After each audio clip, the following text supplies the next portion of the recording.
6 a.m. Good morning, live from the Circus Sports at the Mid-Kentucky Downs studio. It's the final week of preseason, and the Titans begin their preparation for the Chicago Bears, who come to town for joint practice on Thursday, and the preseason finale, which is at Nissan Stadium on Saturday with the 5 o'clock kickoff. The Titans have practice today at the Vanderbilt Health Football Center at 10:15. The coordinators, Gus Bradley, Brian Dable, and John Bones Fossil, they'll speak ahead of practice at 9:20, and then the players, they'll speak after practice. Other NFL news yesterday, the Patriots traded wide receiver Kayshon Boutte to the Texans for safety Jalen Reed and a 7th-round draft pick, per multiple reports. Boutte, who has been in trade talks all offseason, joins Houston, and he will help to replace the injured Jaden Higgins, who tore his ACL last week. And in New York, Giants wide receiver Malik Nabers, who's returning from a knee injury himself, he shed his non-contact red jersey yesterday, and barring a setback, he's trending towards starting Week 1 against the Cowboys, per head coach John Harbaugh. For all your foundation repair and waterproofing needs, you got to go to USSTN.com. Breaking news once on your home for the Titans and the Vols. This is 104.5 The Zone.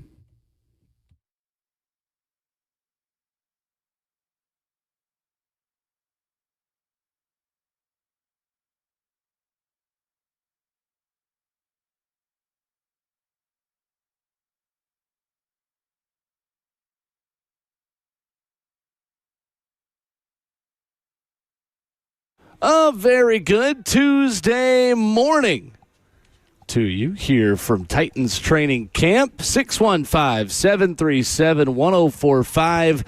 Another week continues, and this time it is the final week of Titans Training Camp. One more game, 2 more practices for us to preview live from the Vanderbilt Health Football Center, and Bears coming to town on Thursday.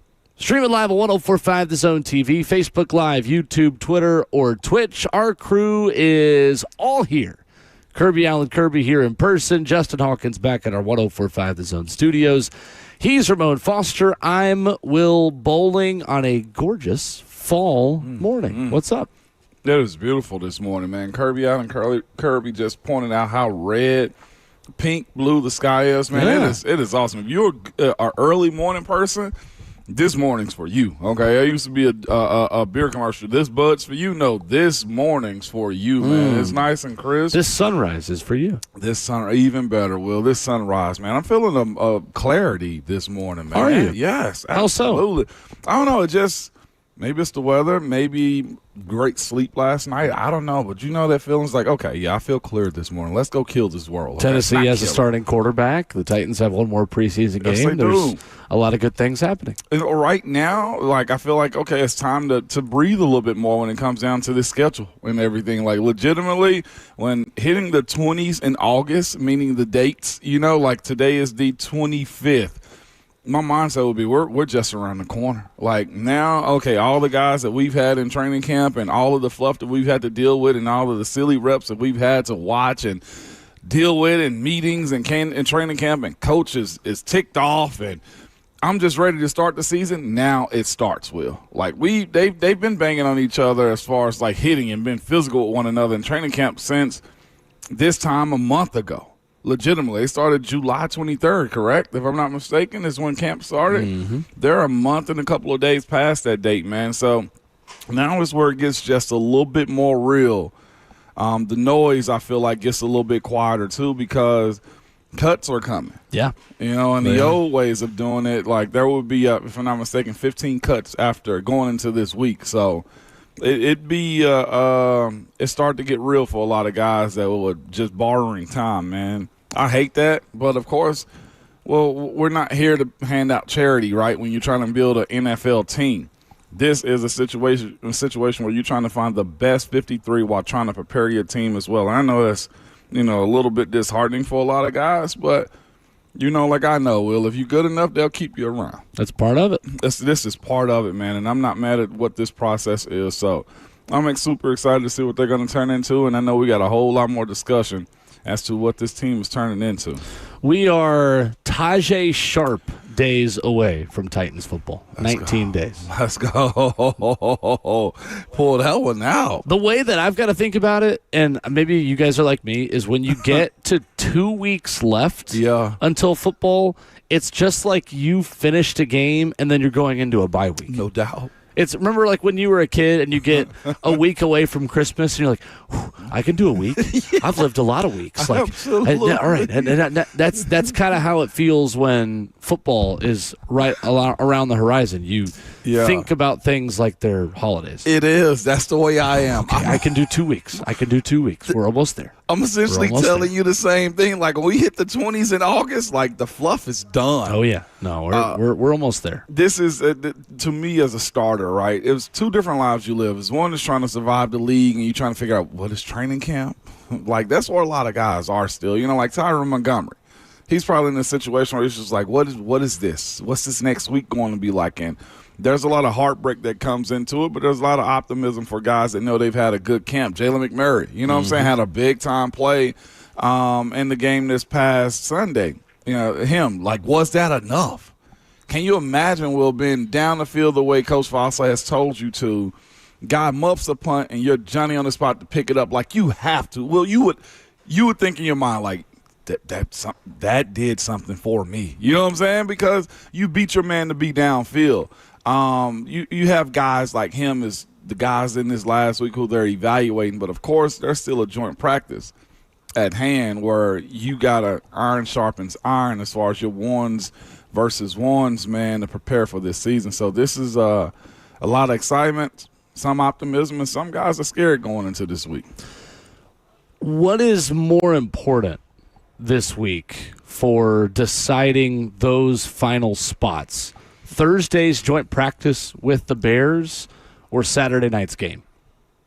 Saturday night's game for those guys. So is it fair to say for starters, Thursday is the more important day, and then Saturday is more important for back of roster guys? Yes, I most definitely think so. Because, again, special teams are live, right? Punts are live. The way you hold up in punt protection is real. The way you run down the field on kickoff coverage, if I'm not mistaken, like Xavier Restrepo had a holding call on a kickoff return. You know what I'm saying? Like those moments right there, you try to figure out, okay, practice is fine. You'll tell me in film when we're in practice settings, Coach, I'm going to get it. I'll get him, Coach. I got it. Don't worry about it. But when we hit the stadium, and I'm not pointing him out, but this is just the reality of it. If you're a guy that can't move your feet to stay in front of your man on special teams, and coaches have to consider that. Can you hold up as the up back and punt protection? You know, there's a lot of those things. If you're the extra tight end, let's go DMR, David Martin Robinson, right? If he's the edge tight end on extra point and field goal, how does his technique and his processing of making sure he secures the edge to where a cornerback who's blitzing off the edge on extra point and field goal doesn't block it? Like, they get real opportunities to see how guys operate in those sections right there. The joint practice on Thursday, I look at that one and say, yeah, that's for ones versus ones for the most part. This week is usually the start of incorporating the game plan for week one. That's where you start, okay, and it may be in walkthroughs more than it is in the actual practices, or they'll have, specifically on a day like today, you know, the offense start running, asking for concepts against their own defense. Like, hey, do you guys mind showing us this? Because this is what the Jets do, and we kind of want to see what it looked like in real time. How different do you think Saturday might be for how much the starters could or couldn't play? They still have, between this Saturday and the season, about 12 days before the season kickoff. It'll be about that long. Mm-hmm. The ones might go shorter, I would think, because that gap week allows you a whole lot of time to be processing as far as game planning. It may get a little bit shorter this week. I would have said that going into the game in a perfect world, but yeah. I'm not sure we live in that perfect world after the way the starters played against Seattle. Yeah. I mean, I think at this point, if you are Robert Saleh and Brian Daboll, the question becomes, what do I need to do to get Cam Ward confidence in one more preseason game heading into week one? Understood. And I thought about that, but I'm also saying, like, as far as what you know your team is, like, the one thing that I've been laying my head on the last couple of days since the game on Sunday has been, I told you when we were walking into the Vanderbilt Health Football Center today, right here at practice, I was saying, he was like, man, I thought about Sunday's game a lot, the scenarios, the way the play went, unfolded for this team. On Sunday, why am I thinking about it off hours? I don't know, Will, but here we are. Because I'm locked in, okay? Because I'm trying to find reason and logic as to, they're the Titans ones versus the twos. And a part of me is saying this. We've seen a lot of practice. Coach Dable is a very experienced play caller. Coach Saleh is as well. Yeah. Simplicity that they are playing with should net some one-on-one wins, right? But I do know there's a lot more left on the bone for this offense. This is just a matter of, do you attempt to show it in game 3 as your real dress rehearsal? To your point, like, maybe they'll play more. Maybe they'll do a little bit more to show, like, hey, we got this. Y'all just need to pipe down. Well, you know what I'm saying? So it's so many unknowns with this staff that I believe that there's success around the corner. It's just a matter of bringing it from a simple game plan to a full game plan against the Jets. I think a lot of this fan base is going to want to see. And I think if I'm the coaching staff, I'm throwing Cam Ward and the offensive starters out there with a little bit less vanilla of a game plan in order to build some confidence and in order for me to understand now on a field under the lights what these guys can do and what I can count on 3rd and 5 in week 1 against the New York Jets. I mean, sure. If the vanilla scheme really mattered that much and really made a difference, I don't think these guys would be playing at all. Like, clearly preseason games are important enough to get guys reps. And so I don't think we can then step on the other side of that line and say, oh, well, it's vanilla schemes. None of this matters. No, if it didn't matter, these guys wouldn't be playing. No doubt. And so what can we get out of this experience that warrants putting players in harm's way, putting them on a football field where they can get hurt?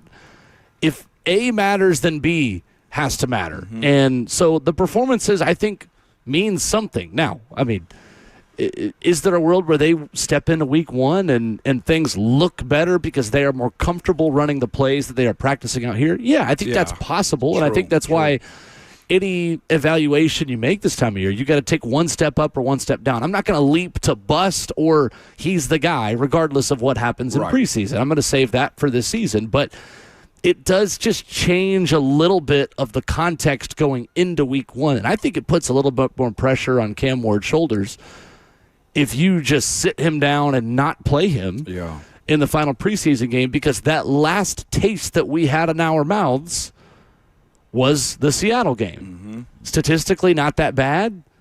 Watching the game needed to be a little bit better. Yeah, it's the operation more than anything, right? And that's kind of where you want to lay your head. Like, in the stadium, my operation is good. The timing is good. My touch is good. The lights didn't bother me as I'm throwing the ball around. The accuracy when you have the risk of being hit. Yeah, that's true. And I thought the O-line put it together again. As far but as they were okay. They were fine. Yeah. Absolutely. Like, as far as the play and how long they were allowed to be out there, that's the next step too. That's what these joint practices is for. How do those guys ramp it up and get to a point in which, okay, yeah, we can do a whole half and we're good on this thing, man. I'd like to see them move the chains on 4th and 1 on their own side of the 50. But aside from that, I thought they were fine in a small sample size against backups. Yeah, that's what they should be. And here's the other side, too. I think a lot of this joint practice, the next 2 big dates, I feel they are up as far as our concern, because practice is important every single day for the players, is joint practice on Thursday and then game 1. Those 2 having to look good, because here's the other part, though, too. I watched a little bit of the Jets game this weekend before having to leave out a little bit, too. Geno can spin it. Now, preseason against Steelers, there was backups, there was some starters in the games and stuff like that, but I was shocked by Geno Smith. He looked really good. I was very shocked by Geno Smith. I'm like, okay. Now, it's the same, I guess, effect that Drew Lock had this past weekend. Guys have been in and around the league a long time. Geno Smith has. When you look at Drew Lock, 8 years in the league as well. Veteran guys that know how to play ball. That's where I guess we are as far as saying, okay, well, we want to see the next step during the season for Cam to make those plays as easy. I ain't going to say as easy as they come, but on routine the way you need them to for a successful drive up and down the field. And I do think this offense is going to allow it to happen. It always boils down to what you just said a second ago. It's the execution of it in real time as well.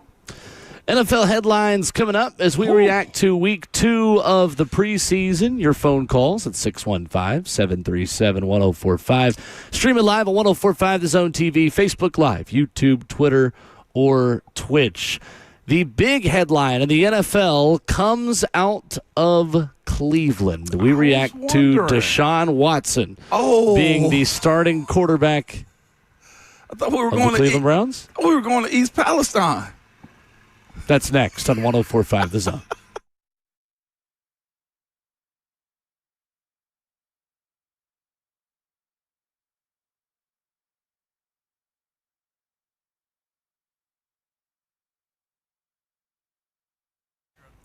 We are so lucky to have Genesis Diamonds here, man. It's such a cut above other places and far and away the leader, the dominant player when it comes to engagement rings and fine jewelry. I'm talking about they have an amazing store, okay? I've been in there. It's nice. They've renovated it.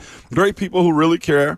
Top-notch quality, unbeatable selection, and unlike any other jeweler, they have a zero-pressure environment with no commission salespeople. But the best part is, it's the value. It's the prices. The fact that you get a bigger, better diamond for less. Nobody beats their diamond prices. This is why Genesis is such a disruptor in the jewelry industry. They are the category killer. Remember, Genesis Diamonds was started by former diamond wholesalers and diamond cutters. They have connections that go back for decades. And every diamond, it is handpicked using the highest standards. Get the deal you deserve on your diamond at Genesis Diamonds. And don't miss their expanded selection of luxury pre-owned Rolex watches. All the hard-to-find models, you can check them out yourself at Genesis Diamonds. Or extraordinary service, unmatched quality, unbeatable value, unrivaled selection, and no compromises. They're located in Green Hills and Cool Springs.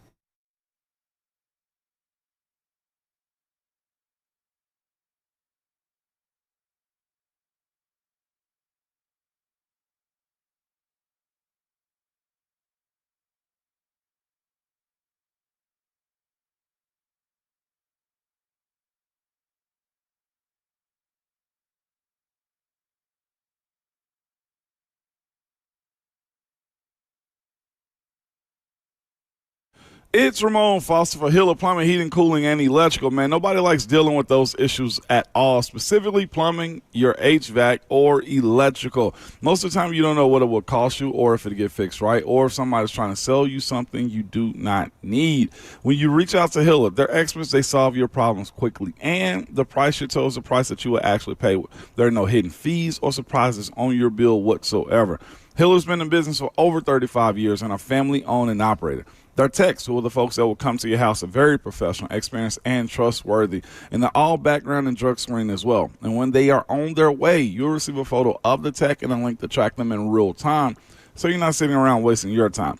100% satisfaction every single time they come to your house. Their motto is, happy you'll be or the service is free. If you're not satisfied with the work that they would do all they can to make it right or just simply give you your money back, man. To learn more, simply head over to happyhiller.com.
Ramon and Will on 104.5 The Zone, getting you started on your Tuesday morning. Glad you're here.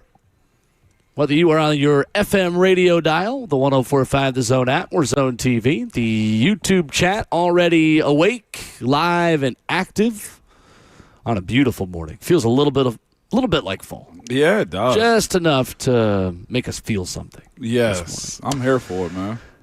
The city of Cleveland is feeling a lot of things because Deshaun Watson is going to open the season as their starting quarterback, winning a competition. I'm going to use air quotes on competition with second-year quarterback Shedeur Sanders that began in the offseason workout program, went into the first two preseason games. Was this a real competition, or did they have their guy all along, Ramon? I thought Shedeur played better than him. He definitely did in the second preseason game against a higher level on the depth chart. Yeah, he did. He did, absolutely. I think it was Deshaun the entire time. Cleveland's handcuffed. Contractually, they can't move. I don't think fluidly. So I'm glad you brought that up. That doesn't mean you have to play him. Is this true? You're 100% right. I mean, if on that. he's on your team either way, he's doing damage to your balance sheet regardless. Yeah, he is. That does not mean you are required to put him in the football game. This is true, and I'm talking from maybe a psychological, human perspective more than a team decision. The decision, right, that's being made on this one.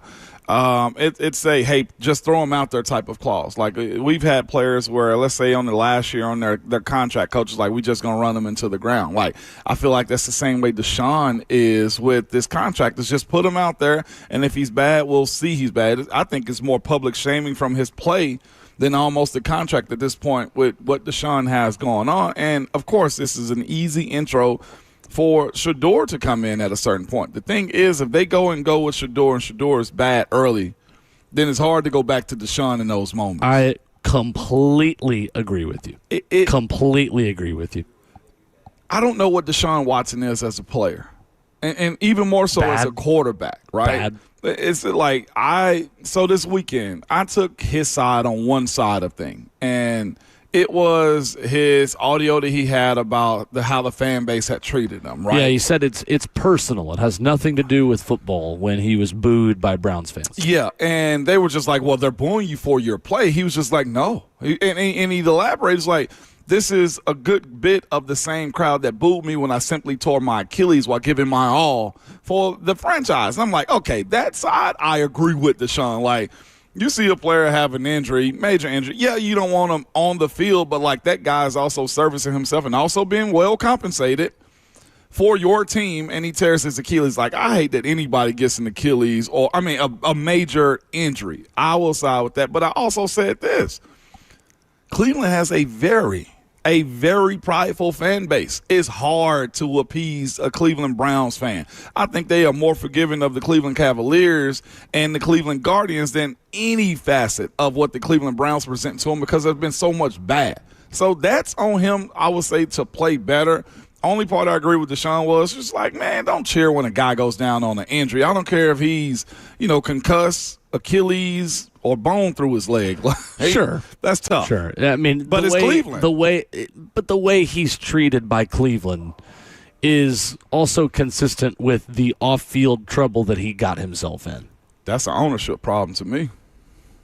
I think they could be mad at both, though, right? And they should be. They absolutely should be. There is no way their front office or management should get off the hook for signing Deshaun Watson when we, as people that watched football, and I know you specifically watching the AFC South in that era, you look at how did he get over 5,000 yards. They had a very, very bad season. He statistically cooked because everybody was already beating him, so he just accumulated yards after yards in those moments right there. Like, you can say, like, the same way you say, man, that guy run 100-meter with the win. Like, there's always an asterisk whenever you know that there's a disadvantage with it, right? Deshaun Watson has an asterisk for the year that he had where he was just cooking in Houston in those moments right there. That's the biggest issue that I have. And then not only just that, Baker Mayfield had just had a really good solid year on top of that, and you choose, no, I want to go with this guy. And look what Baker's done versus what Deshaun has done. Also, mismanagement of draft picks, mismanagement of coaches, mismanagement of play calling. There's a lot that's assisted to the idea of one guy having a bad season there. There's been plenty of players offensively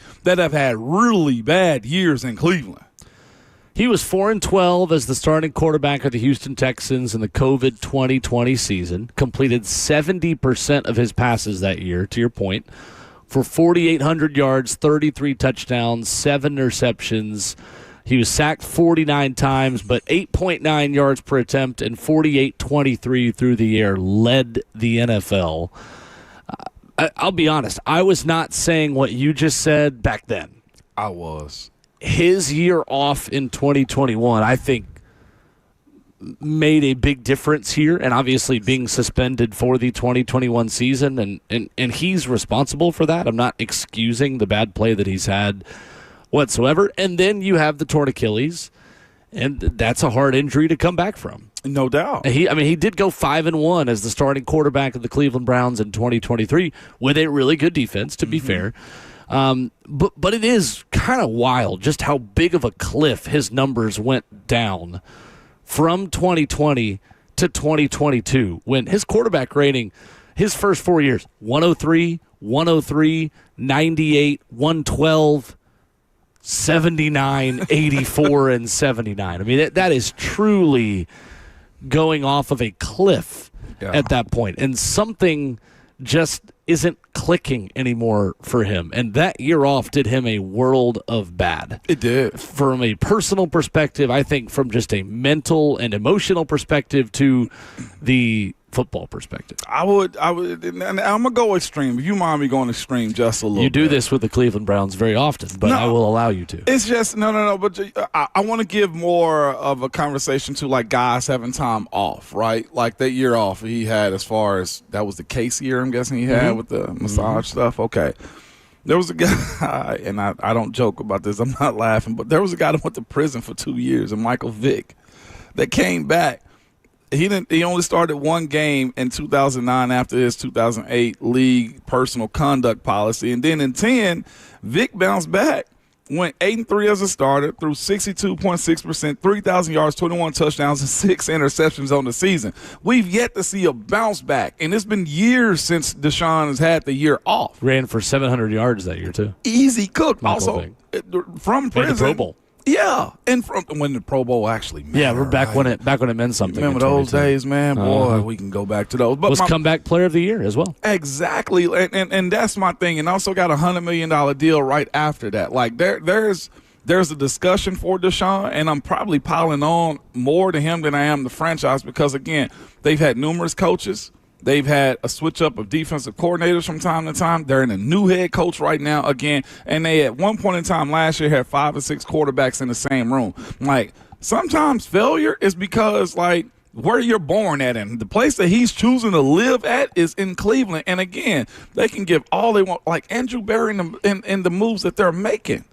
Like, right now, they trade away Myles Garrett. And I get Myles Garrett. You want to appease him and say, Myles, man, thank you. We love you. We want to send you to better grass over in L.A. But they go get Jarrett Verse, and now they're looking for another rusher on the other side as well. And they're just – Derek Barnett recently signed with them, right? Like, they're just getting along. They're playing along to get along is the way I look at the franchise and the decisions. Like, the guy is Shador. But yet and still, they're going to roll Deshaun out there, hope the Achilles is fine, and have the entire crowd hate him. Now, maybe this is karma. Maybe this is your penance. Yeah, this you gotta go out there and wear it, buddy. The Scarlet A. Send him out there. You know what I'm saying? Like, that is honestly one of the only ways this makes sense. Is if you are literally trying to punish him and say, all right, buddy, your punishment for all the sins you've done, I know you've been suspended, now you have to go play for the Browns. No, seriously. That's the worst suspension you can get. No, like, one thing I've learned in just watching and being an adult in today's world, don't tick off a billionaire, okay? You took all of my money, $250 million plus. You got big old golf balls, diamond-sized earrings in your ear. It's a funny image of him talking about how disrespectful the Browns fans are as he's adjusting his like $50,000 earrings. Easy 50, maybe 70,000. Them things look huge and they work clear. Was he trying to get himself released in that press conference? I almost feel like, a little bit of it. And I think his emotions came up. I just think at some point he's probably getting to the point where he's like, I'm just going to say whatever I want to because what's the worst they're going to do? Cut me? Good. Get me out of here? Okay, great. I can go into a new situation and try to start fresh somewhere else. Yeah. Maybe find a new massage therapist. Well, that's... I'll just go to East He's Palestine. Not going to do that anymore. Yeah, him and the 49ers owner can meet up. Exchange websites, right? My goodness. But the 49ers are... We just talk about that for a minute. Like, can they have one day of being normal? No. Between Brandon Ayuk. Did the substation fry their owner's brain? Like, what is going on over there? It's two big issues. One is the fact that he's buying something that's probably human traffic or was trying to, if it was real, right? The other part is, how much personal money do you think Jed York is worth? Oh.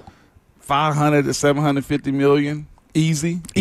Yeah. Well, there's certain stuff, and I know you work hard as well, too, but like, at certain monies that you'll go spend something on, it's like, you don't really think about that. We're talking about $500 million. You putting $140 and you going to jail for that. Arranged to have oh my gosh relations activity with a female in exchange for $140, according to Columbiana County Court in Ohio. Pleaded no contest to a pair of misdemeanor charges Monday after being arrested in Ohio on suspicion of engaging in prostitution. I mean, what? That boy in the trenches, too, at a trailer park. And was arrested upon arriving at the meeting location with the cell phone used to arrange the meeting, according to the records. He was arrested on a Sunday at 9:35 a.m. at the Wheat Hill Mobile Home Community. Yeah. I mean, this brother is worth hundreds of millions of dollars and is being picked up at a mobile home community in Ohio. That's just stupidity. That boy got it out the mud. Here is one thing I did not like to read yesterday at ESPN.com regarding Deshaun Watson. Of the 50 quarterbacks with at least 15 starts since Deshaun Watson joined the Browns in 2022, only Will Levis has a lower QBR. Don't do that. The next worst, right, just 0.1 better than Deshaun Watson is Cam Ward.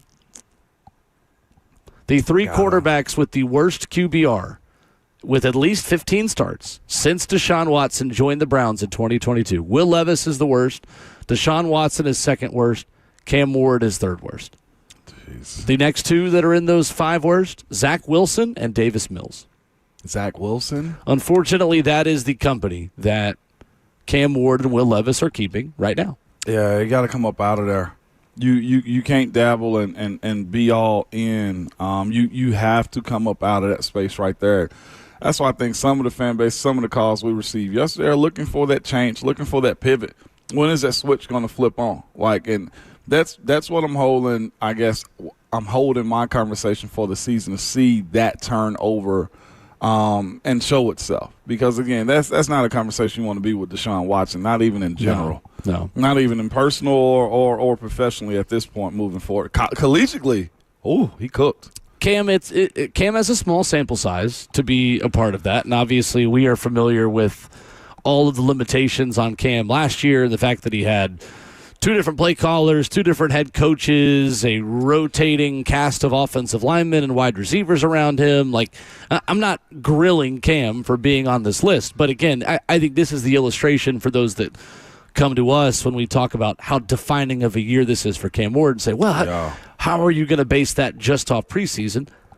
It's not just based off preseason. It's based off of a rookie season that statistically was not a good one for a number one overall pick. Yes, he showed progress. Yes, we're going to have patience and give him this year to prove that he is or isn't the guy. But it is another illustration that right now Cam Ward statistically, based on what that means, it's not everything, but statistically is not keeping the greatest company in the quarterbacks he is being compared to after one season. Yeah, you got to come up off of that. He does. You got to leave them behind. He does. I got Curtis in the chat, man, who I'm going to be honest with you, he's probably turning into a super fan around here real soon. I say that in a good way. Like, Bam, you used to be the guy. Curtis is the guy now, okay? Wow. Okay. Because I love his points on stuff. He brings balance to the bad or bring balance to the good. Except when he says cut Tajay Spears. I'm not going to get involved with that one. Thank you for bringing that back up. Cut who? Curtis, I wish you would, going to get on board with that one, but we appreciate you, Curtis. Yeah, we can't do that one, man. But he puts on here, what's the common denominator? Bad team with not much talent on them. Now, that's where this year I feel like they're better. The experience component of it, to me, of course, if you want to incorporate Keldrick, Carnell, and, of course, Anthony Hill, the first three guys, right? And, of course, you still got some young dudes in Alec Ayumanor and also Chimere DK, too. Like, those guys do have experience in the league, but that's where I guess the sand runs through the clock on judging, right? While you're still waiting for guys to grow up. And that's where I'm wondering, where's the happy medium in saying this team is getting better, accumulating talent, but also be patient with the process of watching guys develop in real time as well. Because one way I think when you look at, and you were first that I knew on the Drake May train. I was just like, Drake May, yeah, whatever. And then he jumps out in year 2, right? That's what you're looking for in Cam going into this thing. Like, if you know the talent is there, how do you pull that out of him? In the same situation we're speaking about, the Patriots had last year. A lot of veteran guys they signed on defense. The Titans did the exact same thing, right? New coach, new scheme, quarterback-friendly system or quarterback-friendly offensive coordinator that knows how to teach it and give it to Cam. Not necessarily you judge 1-to-1, but like the conversation of talent floor being raised, I would beg that everybody in Titans Nation believes that the talent floor is raised, and that's where you want to see some of those results. I'm not saying Super Bowl whatsoever, but the next step of development plus winning has to match is where I'm looking at it. To your point, Drake May in preseason last year, just did a quick search for 2025 Drake May preseason stats. Played the first 2 games and sat out the last one from what I'm seeing right here. 7 of 12, 58 yards, a rushing touchdown, and a fumble. Yeah. That was Drake May in last year's preseason. Really? Okay. He turned it on. He was pretty good. Now, they lost week 1 to the Raiders, as was previously mentioned on this radio program. Yeah, it was. But they got better, and obviously they made a run to the Super Bowl. No one is promising or saying that Cam Ward is going to have a Drake May year 2. No. We're going. No, I do not put those words in my mouth. We're going to the ship. But again, for the question of, how is he just going to turn it on when the season starts? Like preseason, this is a big deal. Like, there are examples of players having bad preseasons, and all of a sudden when the lights turn on in week 1, maybe not even week 1, again, they lost to the Raiders. When the regular season starts, things start to click. Yeah. So we're going to find out. We will find out. And that's why I think we're both giving the situation as far as what's happening in these games, but also I think we both are on the same page by saying this is still a wait and see, because preseason, there's a different switch when the regular season. The building gets a little bit quieter. Guys' focus is a little bit more intimate. You know what I'm saying? And then there's a purpose behind the 17 games now. Like, it's not just, we'll just roll the ball out. No, you have to play for four quarters. That guy got to play for 4 quarters. We all got to put our hand in the pile. And now we've taken this thing down from 90 to 53. So we have the best of the best that we provided for this year. So I'm looking forward to seeing what this switch is going to look like, because it might just be that. It might be a switch, Will. I hope so. I hope so, too, because don't be in the conversation with Deshaun Watson. 615-737-1045 is our number. High school football returned over the weekend. Did you hear the Dalton high school football broadcasters who went viral in the state of Georgia over the weekend? Oh, you're going to absolutely love this, because you will hear it coming up next.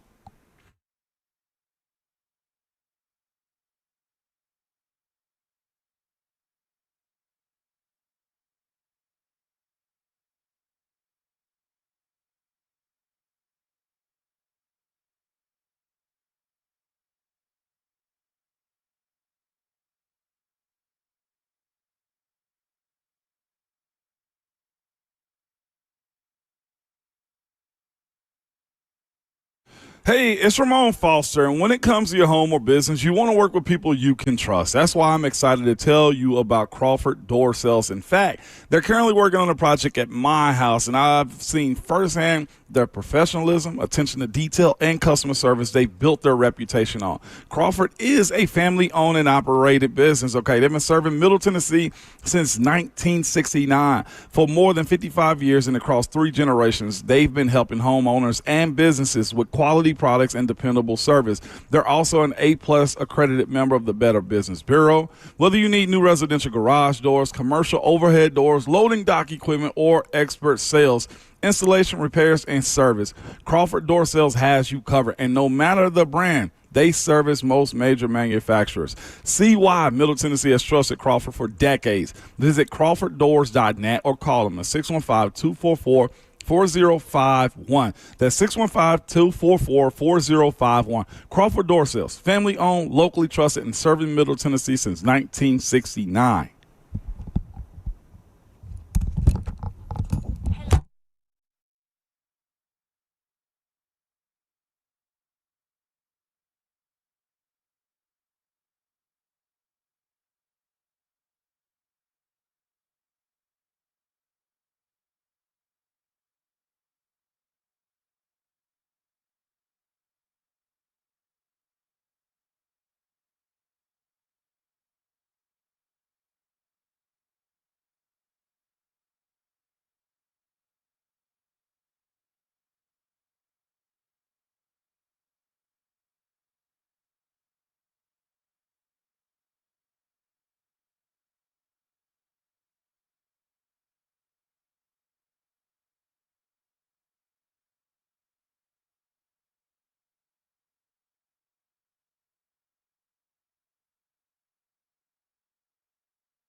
What's up? It's Will Bowling for my friends at Lee Company. Do you have a plumbing issue at home?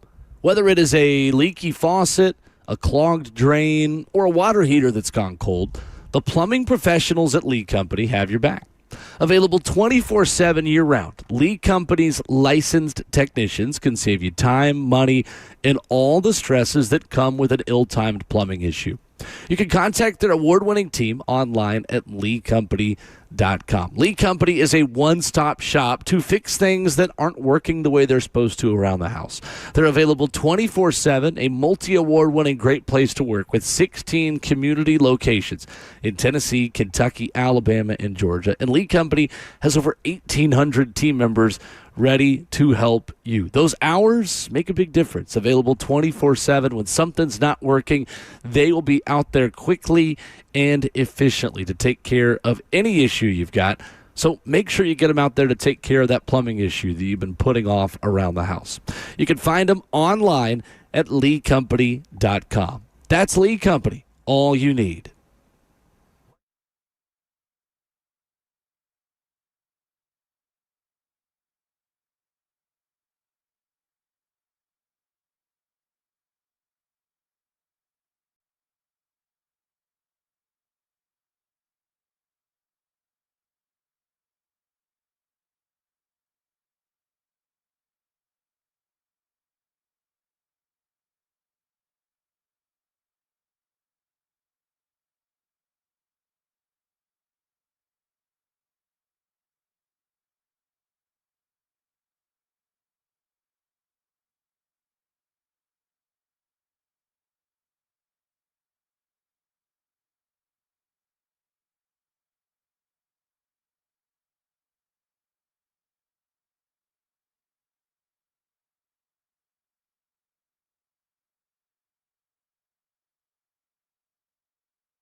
Ramon Will on 104.5 The Zone. Ramon Foster, Will Bowling, live from the Vanderbilt Health Football Center. I am so glad that high school football is back. Same. I'm going to get to a game Friday, and it just felt good to watch ball over the weekend, obviously in addition to NFL preseason. This weekend, college football kind of returns, but college football's back next weekend. Right. 10% of the sport Yeah. plays this week. Like, we don't have to do the gimmick that week 0 is really the return of college football.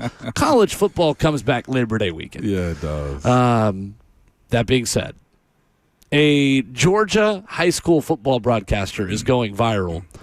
Dalton versus Rockmart. I believe Rockmart was minus 5.5 here. I'm kidding, obviously. Kind of. Sick. Dalton high school football broadcasters, though, were an electric factory. Here is them taking issue with some officiating early in the third quarter. Rupert from the pocket. Rupert is going to throw a pass intended for. That was PI. They called it. They called it. Stevie Wonder threw one flag and Ray Charles threw the other. And the final verdict is going to be pass interference. And that one was obvious that anyone could have called that one. Curtis, I love this analyst cutting in. Hey, be careful there, buddy. Be careful there, LD. He knew that call from the superintendent was going to be coming real quick if he didn't get that thing right. Not only did they do that, 2 minutes later, it's like the running back could hear him. Take a listen to this. don't know. I don't know what they're going to call on this one. I just know we want to pick up this first. Come on, Junior. Come on, Junior. Come on, Junior. Come on, Junior. Come on, Junior. Oh, okay. Yeah. We'll go for it. Attaboy, Junior. Come on, Junior. Come on, Junior. Come on, Junior. Oh, this is what makes football so great, man. So the question I have, one, there's nothing better than a Southern broadcast of high school football. Do you hear me? Amen. The country, the smaller the town, the more country I need the voice. Absolutely. And the fact that they're calling him Junior, is Junior, like the name was Junior? The name of the running back who was running as he was saying this. So oh my God. I don't know if his first name is Junior or if he is a junior. That's what, like, does everybody in town call him Junior? Like, it's so many questions of what small town broadcasts do. Dalton's North Georgia, correct? Right up in the mountains, I bet right? this guy's got a great carpet. I'm talking about, I know that spit can was so full. Because that's what Dalton is known for, is carpets of Dalton. It is. Yes, it is. Kirby's confirming. Kirby likes to co-host the show with us from the couch way back there, but he's confirming. Look at Kirby. Dalton, Georgia, man. I played with a guy who's a walk-on from Dalton, Georgia, man. Pretty cool dude, too. I bet that guy smokes a mean brisket. Yes, he did. I bet this brother is the teacher of the young married Sunday school class at the Baptist Church on Sunday mornings. I bet they have a great potluck on the first Sunday of every month when everybody comes together and brings something for breakfast. And it's okay that he's comparing referees to Ray Charles and Stevie Wonder, because the superintendent is also the assistant pastor at his church. So I'm sure that everybody knows, that's just LD making jokes there on a high school football broadcast. And I'm not making fun of any of this. I love it.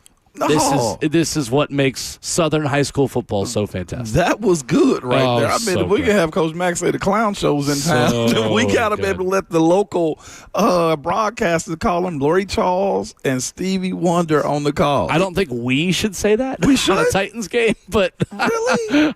I'm glad that I'm going to leave that to Dalton high school football. Well, wait a minute. You say whatever you want to. I'm not going to call the referee. But even Stevie Wonder plays around with his blindness, though. You never seen him joke around with his blindness? I have heard a lot of people swear that he can actually see. Yes, that's what I'm telling you. It's like a big bit. It's like a thing. I'm like, nah, that brother can see. It's just like Michael Jackson real voice. Like, he would do his real voice around people. Like, it really sounds like this. You never, like Stevie Wonder does the exact same thing. Like, he messes with people about his vision. Stevie would laugh at this, okay? I've seen people with bigger ailments joke about their ailments. I'm dropping that line on Titans Radio, just so you know. No, I'm not. Taylor Zarza will be here at 9 o'clock this morning. Maybe we can run that by him. No, man, he trying to get fired, dog. But that's Would Ramon get in trouble if he compared Cleet Blakeman to Stevie Wonder? 615-737-1045. I'm going to go with probably. I got to figure out which walls I can bounce up against, man. I don't know about all that. Preseason for everyone, but I don't know. I don't know about all that. Listen, as many flags were on the field this past weekend, man.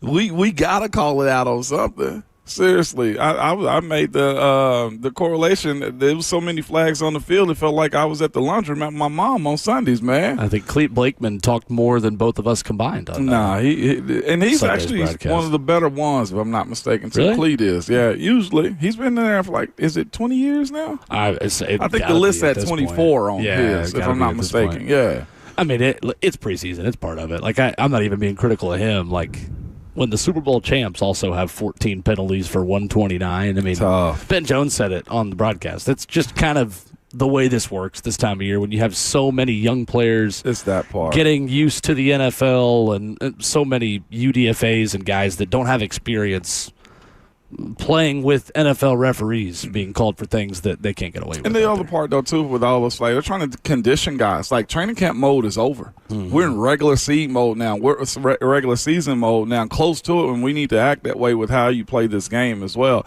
By the way, for clarity, too, on the I know a lot of people upset about the Cedric Gray penalty, the double thumbs down. Clarity on that is this. He can do that all day long. Mm-hmm. He can do the double thumbs down. It is not the throat slash. It is not the wipe your nose or anything. Double thumbs down is good. He just can't do it to you. He turned to the receiver. It's taunting. It's what it essentially is. And the league is trying to get away from guys doing stuff in somebody's face because you do that to me, I'm going to get upset. I'm going to push you and all that type of stuff. He can do the double thumbs down. It's fine. He just can't do it towards the sideline of the opposing team or in the face of the guy that he just had the completion against. I understood that call way more than I understood the illegal contact on Cordell Flott that negated Kevin Winston Jr.'s interception. Players mess up.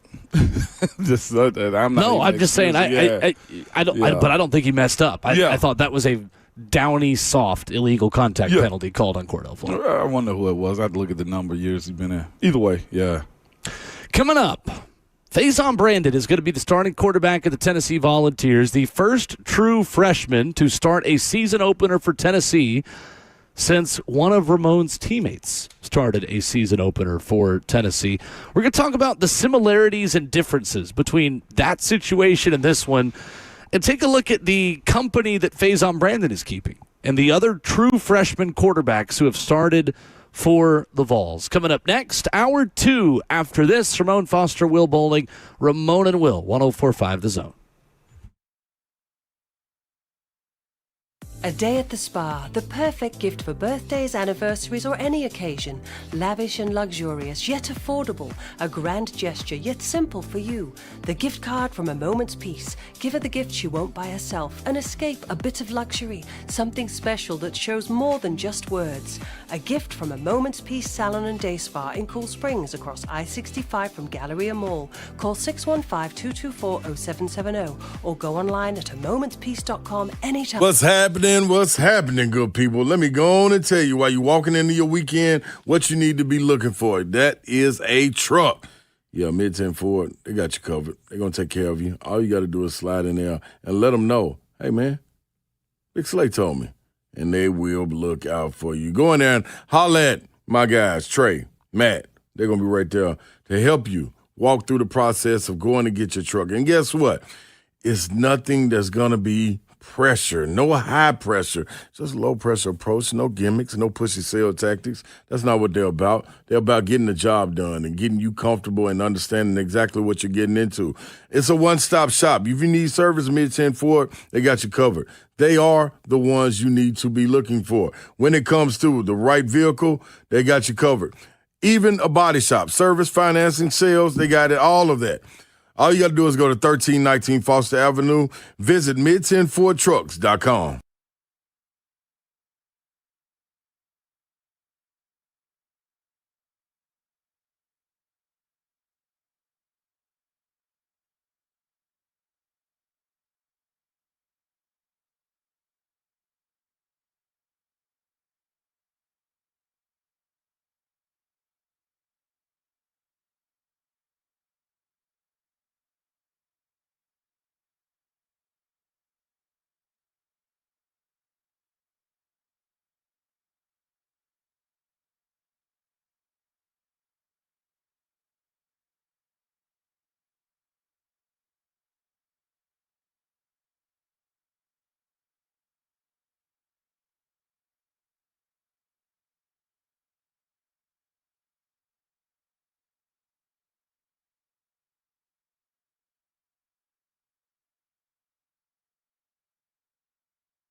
7:02. Good morning, live from the Circus Sports at the Mid-Kentucky Downs studio. I'm Justin Hawkins. The final week of training camp and the preseason is here, and the Titans begin their preparation for the Chicago Bears, who come to town for joint practice on Thursday, and then the preseason finale at Nissan Stadium with kickoff at 5 on Saturday. The Titans have practice today at the Vanderbilt Health Football Center at 10:15. The coordinators, Gus Bradley, Brian Dable, and John Bones Fossil, speak ahead of practice at 9:20, and then the players will speak after practice. Other NFL news yesterday, the Patriots traded wide receiver Kayshon Boutte to the Houston Texans for safety Jalen Reed and a 7th-round draft pick, per multiple reports. Boutte, who has been in trade talks all offseason, joins Houston, who will help replace the injured Jaden Higgins, who tore his ACL a week ago. And in New York, the Giants wide receiver Malik Neighbors, he's returning from a knee injury. He shed his non-contact red jersey yesterday, and barring a setback, is trending towards starting Week 1 against the Dallas Cowboys, per head coach John Harbaugh. For all your foundation repair and waterproofing needs, you got to go to USSTN.com. Bringing news at once on your home for the Titans and the Vols. This is 104.5 The Zone.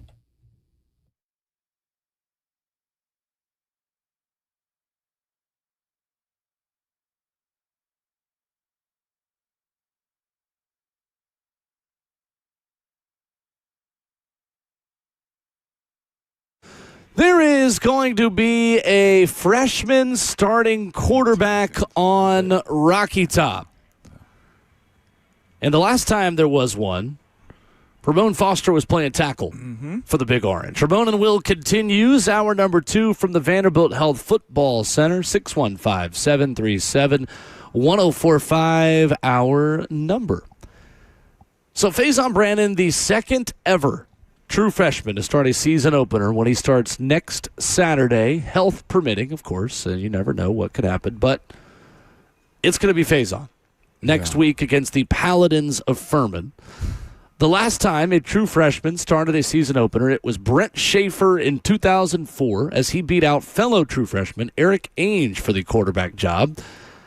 He completed 7 of 10 passes for 123 and a touchdown while rushing for 29 yards and another touchdown.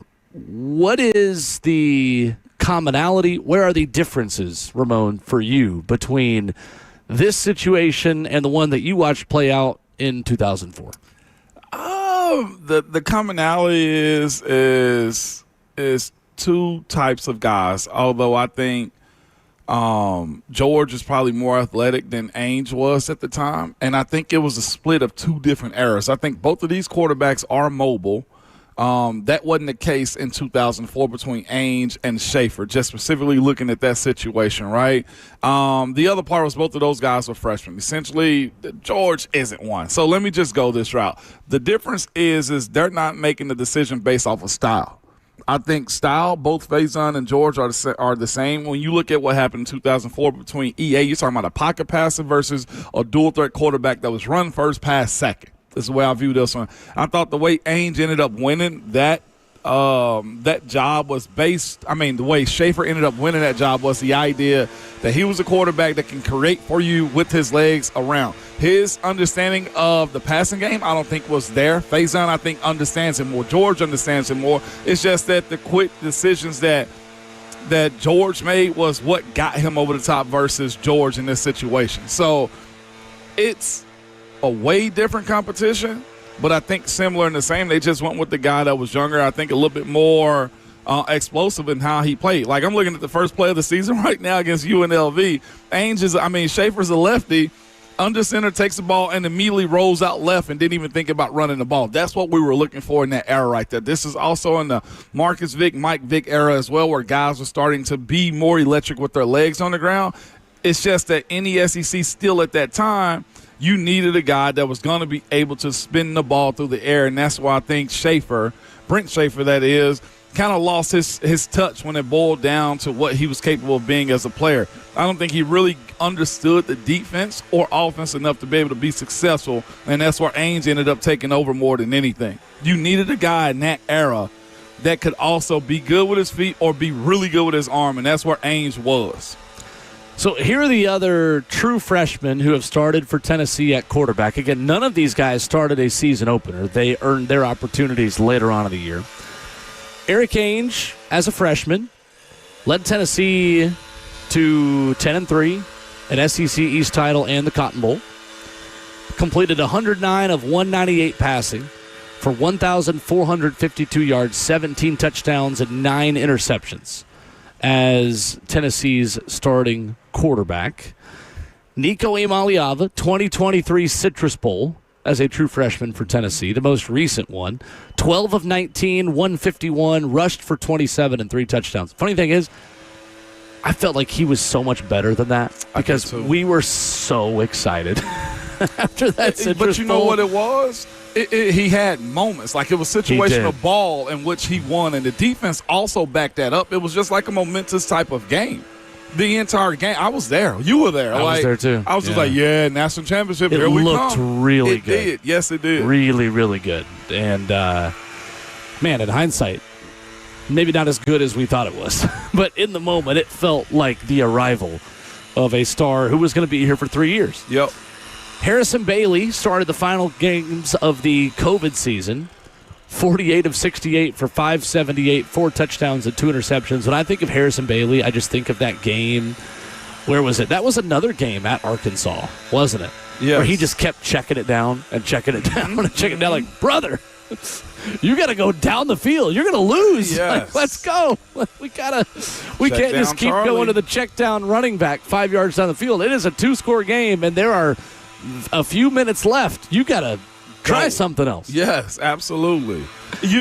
Go ahead. No, you're good. No, I was just going to add also, too, looking back at this game, like, it's funny, Ainge comes into the game as a 31 situation. Talking about UNLV opener in 04. UNLV opener in 04. Now, here's the other part, though, too. Like, they named Schaefer as the starter, but both of these guys played.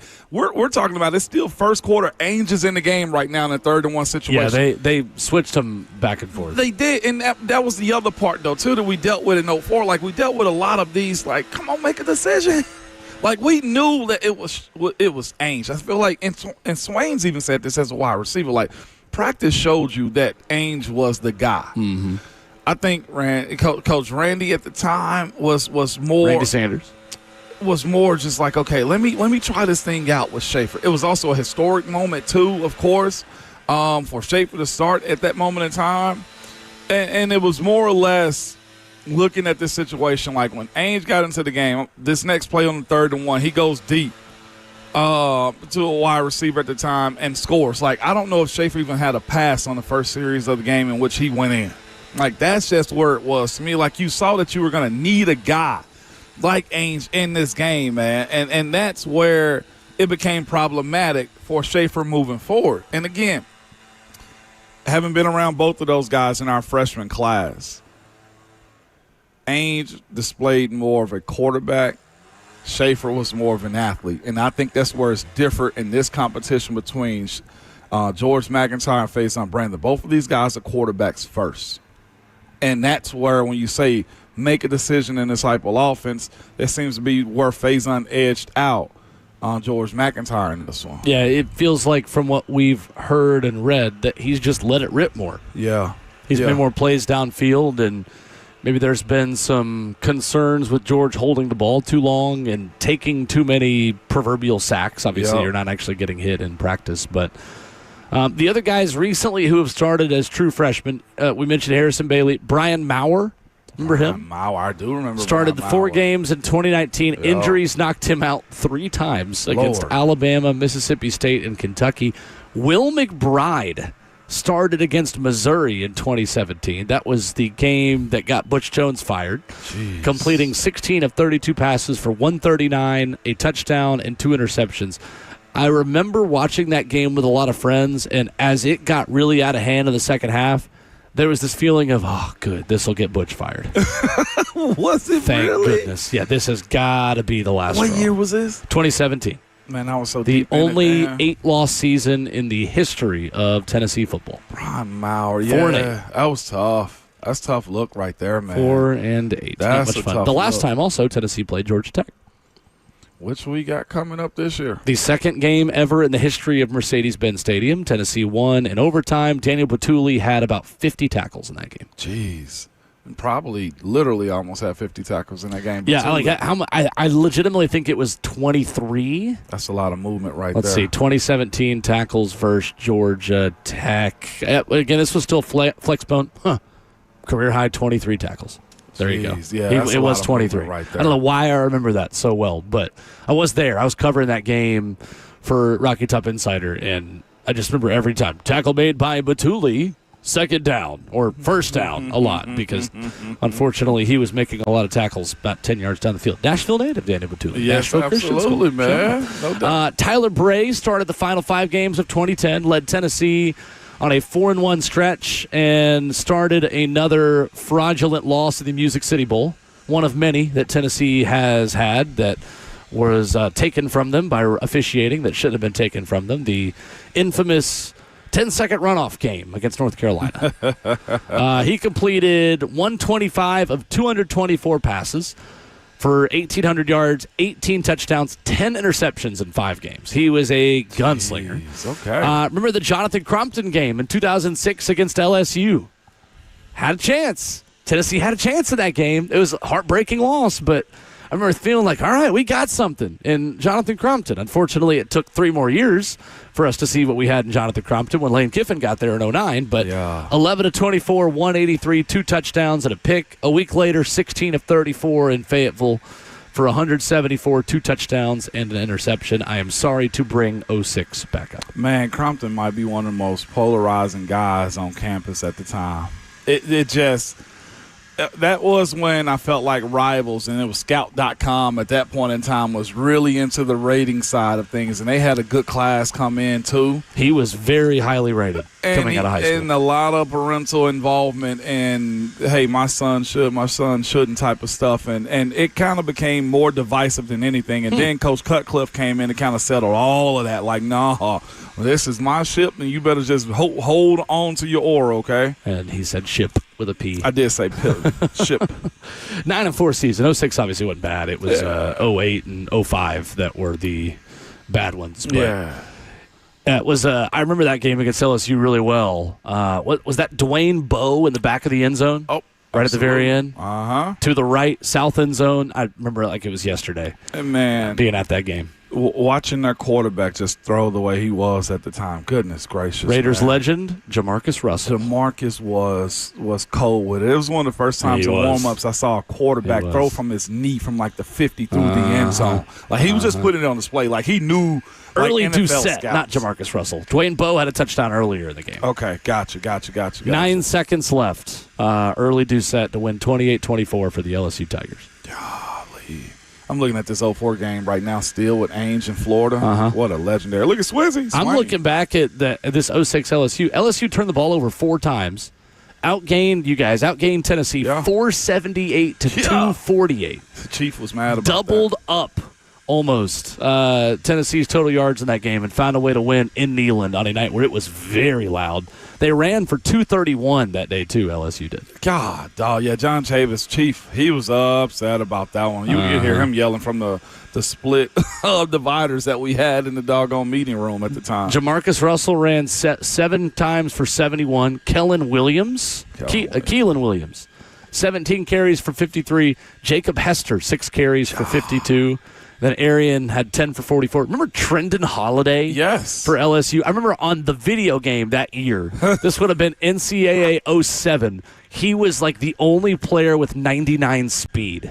And I would put Trendon Holiday. I would play with LSU when I was playing people. Yeah. I would put Trendon Holiday at quarterback and just run the option. Just terrorize my friends. You know what's crazy? Put wide receiver number 8 at quarterback. All of these LSU guys is this, though, like you're mentioning some legendary guys that's made big-time plays year over year at LSU, and then you got Jaden Daniels upset about his jersey, which, like, that was my point in the whole discussion about what LSU is versus, like, hey, you ain't even win a natty for these dudes. Like, we're looking at a guy like Jamarcus Russell that was a legend at that school numerous years, and, like, you're talking about your number after 1 year. You know what I'm saying? Like, those are the things where – my concern on, like, don't give my jersey out, type of situation. And I'm not here to pile on to what Jaden Daniels got going on as a player, but, like, the LSU to me, got a long list of legendary, even just college players, Will. LSU football was a powerhouse way before Jaden Daniels got there. Yeah. And it will be a name brand powerhouse way after he's gone. Like, don't let this NIL era screw you up. Like there have been some dogs that walked through Baton Rouge way before you put on the number 5. And I get the Heisman winner and stuff like that, and there needs to be a level of respect given to his personal attributes there, but that school, Loophole State University, LSU, Louisiana State University, is historic for putting guys in and around the league there. We'll talk about Loophole State University coming up at 8 o'clock and all the crap that they're doing right now. 615-737-1045, the number. Going to talk about Cam Ward when we come back. There is one stat that defines Cam Ward's preseason, and it's not pretty so far for the starting quarterback of the Tennessee Titans. We talk about that coming up next.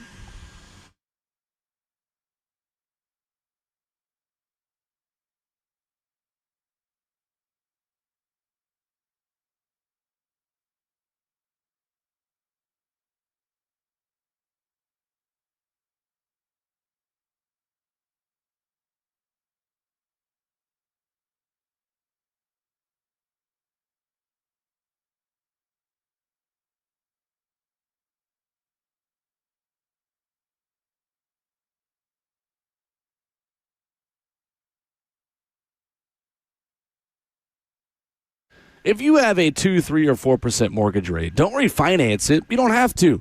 You can still get cash out of your home, though. Introducing Loan Pronto's zero-cost equity loan. What's up? It's Will Bowling. That's right. With Loan Pronto, you can get all the cash you need without touching your first mortgage and without any fees. One local homeowner just got $100,000, paid off all their credit cards, paid off their existing HELOC, remodeled their kitchen, and saved over $1,500 per month. It gets better. There's no hard credit pull up front, usually no appraisal, no long, drawn-out process, and listen, no closing costs. You may even be able to skip your next 2 house payments. So call Loan Pronto now, leave your low-rate mortgage intact, but get the cash you need in as little as 2 weeks without paying closing costs. That's online at loanpronto.com. See how much you can get right now at 615-499-5780. That's 615-499-5780 or online at loanpronto.com. For qualified homeowners, equal housing lender, NMLS 1661781, and MLSconsumeraccess.org.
2 preseason games down and 1 to go.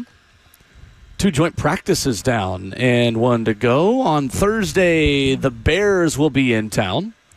And today, another practice session right in front of us. You can listen to updates during the Buck Rising show.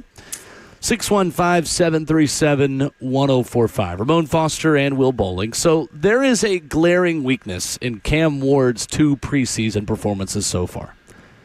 Going to give you 2 tweets yesterday. Similar stats that tell the same story. Cam Ward is not finding players down the field at all so far in 2 preseason starts. John Glennon at Glennon Sports, institution in Nashville, John Glennon, who does a great job covering the Titans and all the Middle Tennessee teams, says one set of figures stands out for Cam Ward through 2 preseason games, parentheses, and this is not to say it's all on him.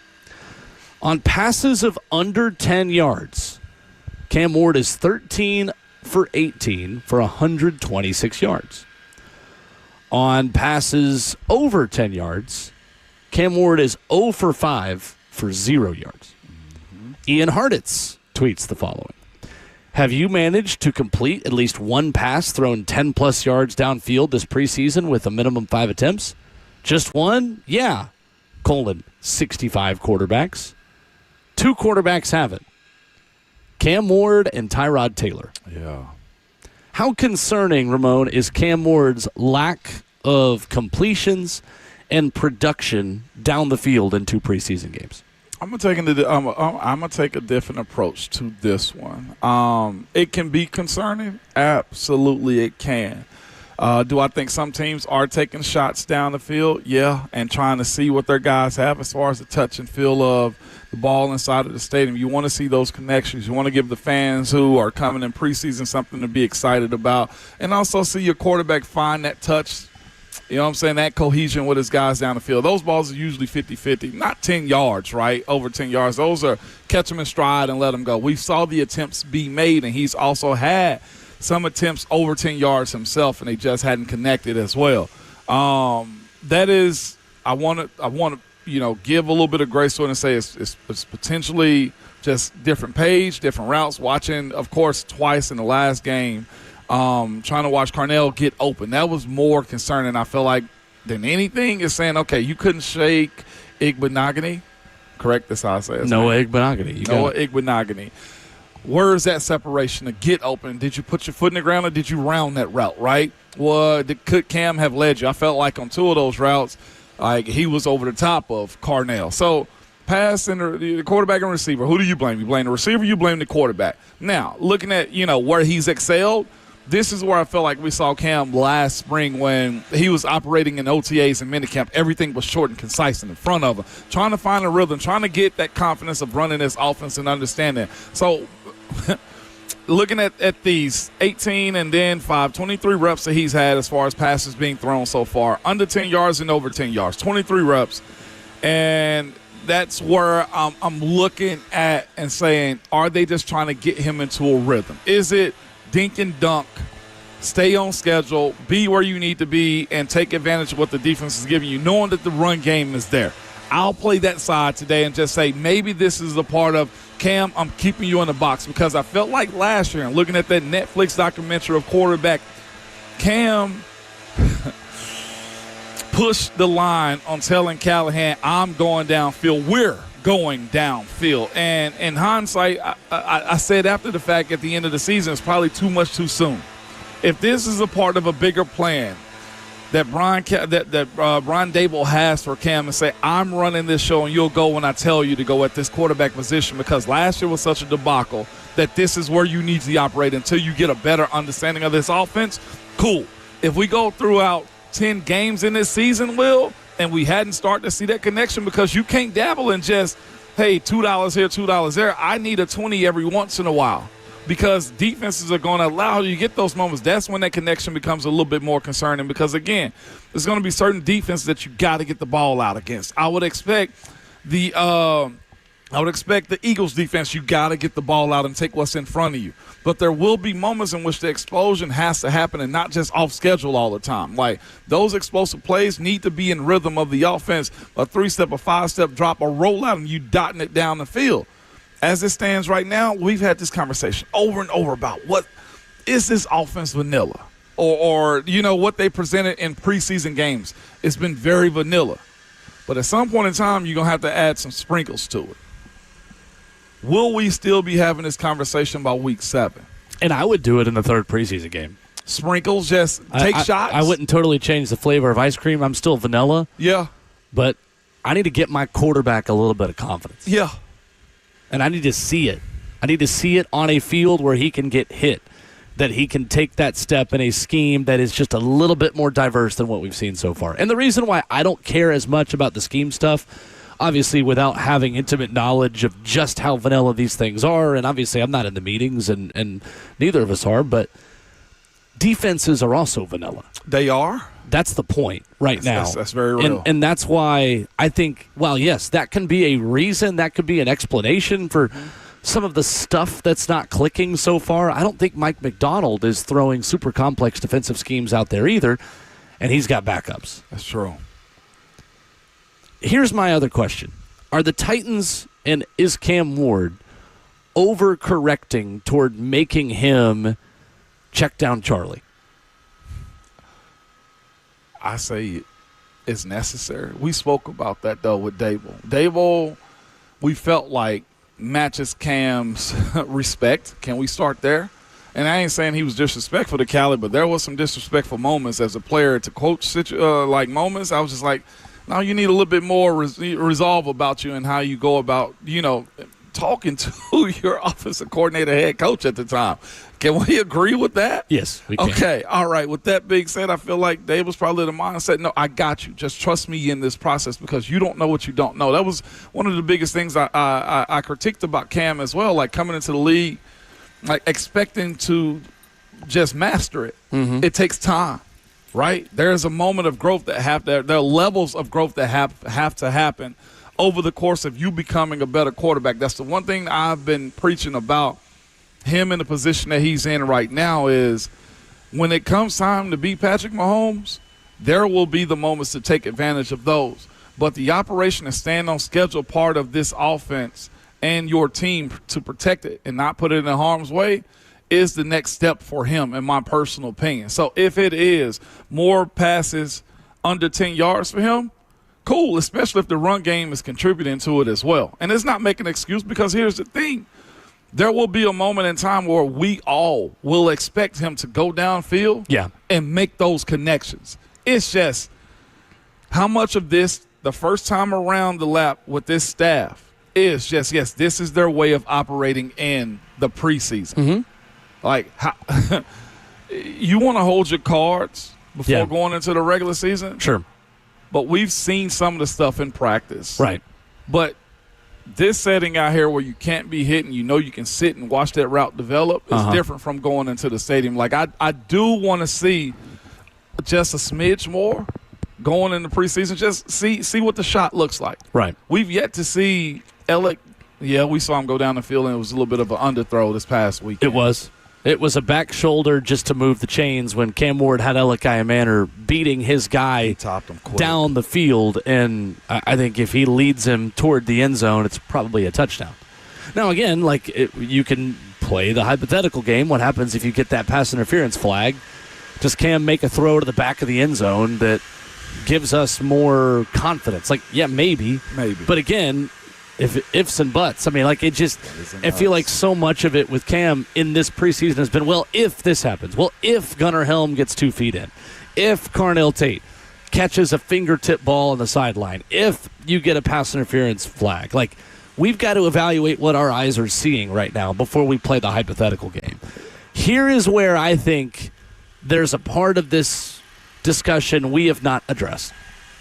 And this is where there is a stark contrast between preseason and regular season. And that's why I'm not going toward Cam as a bust or anything close to it right now, extremes. And it's this. There is an element of game planning that is not happening right now. And I know both teams are vanilla in what they're doing. I'm not trying to make an excuse for Cam. I think this is valid context. there are tendencies that you are going to attack as an offense when you get to Sundays. Mm-hmm. You may know that in certain situations, the New York Jets are going to be in cover 3. You may know when they give you a certain pre-snap look that they're in cover 2. Yeah. You are going to have more motions, and you're going to have more things, more eye candy that they're not showing that make the quarterback's job easier. Things like a man zone declaration, as Coach Dave McGinnis would say. Yep. The different free access points that you're going to give wide receivers that you know against this pre-snap picture is going to work against that defense. And that is a critical part in playing quarterback, diagnosing the game plan that you have been given, watching the film and understanding. Yeah. When they show me this, I'm getting that. Yeah.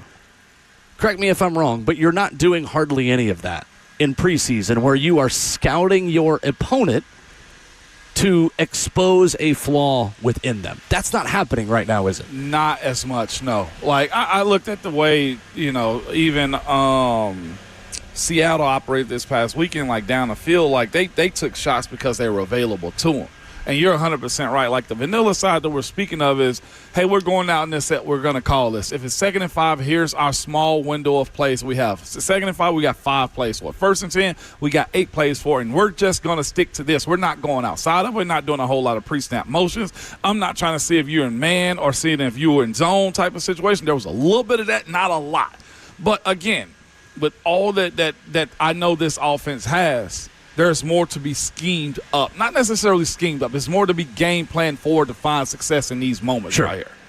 The devil's advocate of the point I just made is that defenses are also going to know your tendencies after a while. And, again, they are going to attack weaknesses in you that Mike McDonald probably isn't doing right now. And, Raheem Morris in San Francisco probably isn't doing right now. So there's two sides to every part of this discussion because the Titans aren't the only team being vanilla this time of year. What I would say is that his passes under 10 yards are still an accuracy red flag to me, but I have no doubt when the lights come on a Sunday and it's time to play regular season football, Cam Ward is not check down Charlie. I just don't think he is ever going to be wired that way. Yeah. It gives me a little bit of positivity that right now he is trying to be more of that and trying to give his guys more of a chance. And when he's hot because he gets a free rusher in his face, he knows, all right, my hot read is right here. Is Tajay Spears, and he dumps it down to him, and Tajay gets tackled for a short gain. But that's the right progression from Cam. That's the right decision. I thought he was more on time on Sunday against Seattle. It's the accuracy part of it, though, that's the red flag. Yeah. And it's the fact that he still isn't completing these second and third level passes deep down the field. I don't care that he's only thrown, 5 of them? He's 0 for 5 on passes of 10-plus yards? Yeah. That's fine. Yeah. I don't mind that he's only tried 5 of them. I am concerned he's not completed any of them. Yeah, no doubt about it. And again, we're having a conversation now, and I said on the YouTube chat about it being checked down Charlie. Here's what I saw this past weekend as far as the routes that was there. Or that they ran, or the plays that they ran. Whenever Cam felt heat or noticed that, hey, they're tight against my wide receivers, he went underneath the Wandale. You mentioned that earlier. He's probably going to be the highest volume catcher. We don't know if he's going to be the highest yards recipient this year as well, because there would be moments where I expect Carnell to step up, where I expect Calvin to play his part in this passing game also.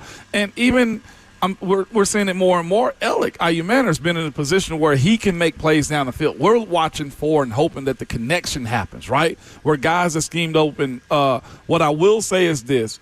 Watching the way Calvin set up Tony Pollard on that, I mean, he had 2 Seattle defenders running into each other at the mesh point and freed them up.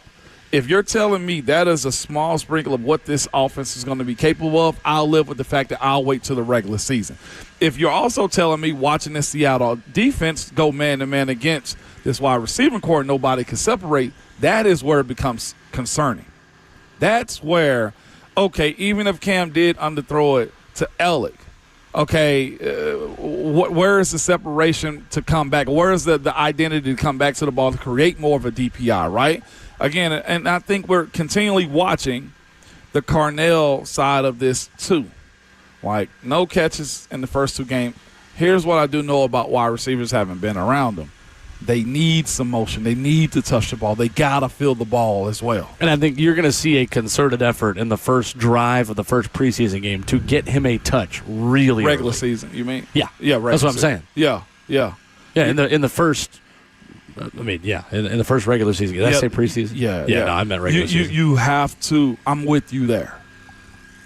615-737-1045. Commenter says, you want your ones to show their ones when they go against twos. Why even talk about any of this if preseason doesn't tell us anything important? I don't think either of us said preseason doesn't tell us anything important. I think it is important that your ones haven't looked like ones against twos, especially on Sunday on offense. Like, that's the red flag, is that he's not completing downfield passes against backups. I think right now, if you're in this coaching staff and in the film room, you've got to take that seriously right now. You want to know what makes it hard to describe preseason versus regular season is I can acknowledge as a player, like, I'm trying to get through the game and stay healthy in preseason. I want to show my dominance and show that, hey, there's flow to it. But the other side of the player's competitive side is, Coach, I'm trying to make it to the regular season. If we get this, cool. If we don't, it's a little bit more personal during the regular season than it is during preseason, especially when you know that this doesn't count. Right. I'm there for pride. I'm there for work. But in the same side of it, I'll go back as a player and say, that's the team that we are first drive of the San Francisco game. That's our expectation. It needs to be. You know, like, for sure. That part of it we've seen. I think it makes sense. I think it's why, again, there are nuances to these things. It's not all of this matters. He's a bust. Start Trubisky. Everyone's in trouble. And it's also not, well, none of this matters because it's just preseason. There is a middle ground I am squarely in the middle of that we've got to live in. There are some red flags popping up right now. There are some yellow flags popping up right now. But let's wait and see what gets corrected in week 1. And if we're still seeing these same things against the New York Jets and against the Philadelphia Eagles and the New York Giants, we're going to have different conversations. But it's not time for that, in our opinion, yet. I've had a lot of conversations from preseason games with coaches. Coach, I'll get it in the regular season. Now, you got to get it. It's on them to hold up that end of the bargain, but yeah, for sure. For sure. 615-737-1045 is our number. Lane Kiffin. And what'd you call him earlier? Loophole State University. I think is in the right with what they're doing right now. I can't. And we're going to talk about that coming up next.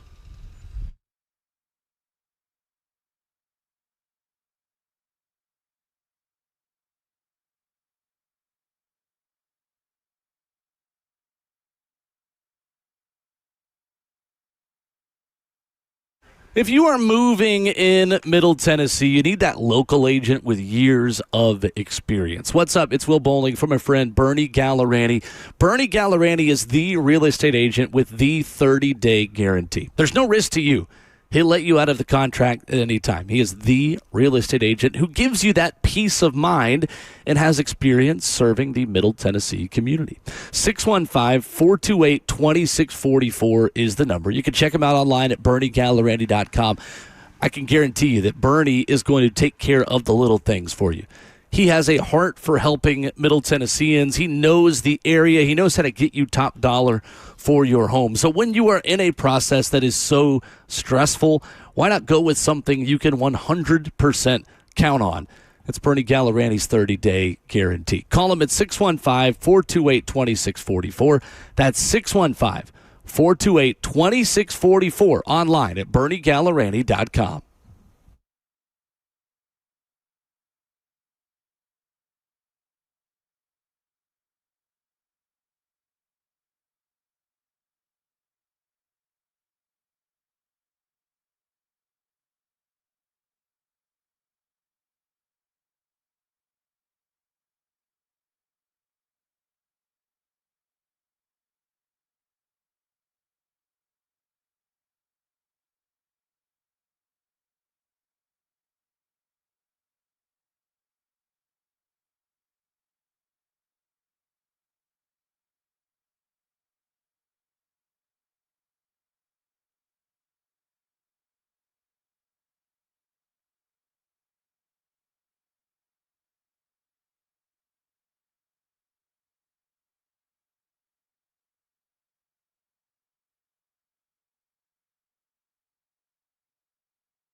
Ramon Will, 104.5 The Zone, streaming live on Zone TV, Facebook Live, YouTube, Twitter, or Twitch. Kyle writes in on YouTube.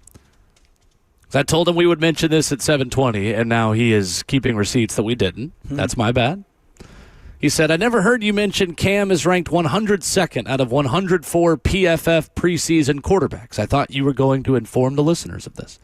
Listeners, Cam Ward is ranked 102nd out of 104 PFF quarterbacks in preseason. Ramon, your thoughts?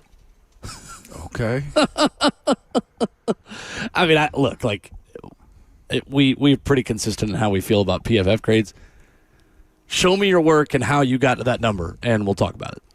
Yeah, I'm not going to get too concerned about that with as small as sample sizes as there are. Cam's got to play better, but also PFF rankings in preseason, it don't really move the needle for me a ton. I'll put it Speaking this way. for myself. I criticized them once in training camp when I knew I had a real good year the year before. Like, my coaches told me I did. My contract at the time told me I did. And I went out and was like, y'all ratings suck. You know what happened? You got downgraded the next year? No, I got upgraded. Oh, really? I did. Oh, that's nice. I got upgraded. And Cam, just call PFF and tell them that. That's the part. Like, here's what I would say. I don't think nobody's proclaiming Cam has made it. I don't think anybody's out on Cam. Well, there are some people that are out on Cam. Like, Cam's the main topic of conversation for a lot of different He's the quarterback. Ryan Tannehill went through this. Will Levis went through this. Vince Young went through this. The quarterback is always going to be the topic of conversation. But it's year 2. And I want to go back to our baseline in which we said we judge almost anybody. It's 3 years. That's when decisions have to be made when it boils down to what you are as a player. And 3 coaching staffs pretty much in 1 year is what he's dealt with. You got the Callahan, you got the Mike McCoy, and you got the Brian Dable one, right? All within just in 1 calendar year at this point. Mm-hmm. I know I wasn't the player that I turned into in year 1 or year 2 for that matter. I played in a Super Bowl in year 2, and I know for a fact I was young and immature still. This is a hard position to learn. This is also still a team that's been bad. Yeah. Your draft pick tells us that. I don't need a PFF ranking to tell me that Cam's not been great in preseason. My eyes can tell me that without needing PFF to confirm it. Like and I'm consistent on this. You know this. Like, I view PFF grades and rankings as the cherry on top of the sundae. It's not the basis in which I'll make evaluations. No, and especially not now when they just let go of their whole staff. Yeah. I mean, there's more computers doing stuff at PFF than ever before. So forgive me if I care a little bit less now than I used to be quite honest with you. They didn't even used to do the ratings in this country. Think about that for a second. The ratings used to be done in England. It's not. Literally, we got a comment that says if he was ranked number 1, they'd be talking about it. There are probably guys who did rank really well. Like, here's one thing. We haven't mentioned that Anthony Hill Jr. were graded as a 92 over the weekend. Because, again, like, how are you getting to a 92? I don't know.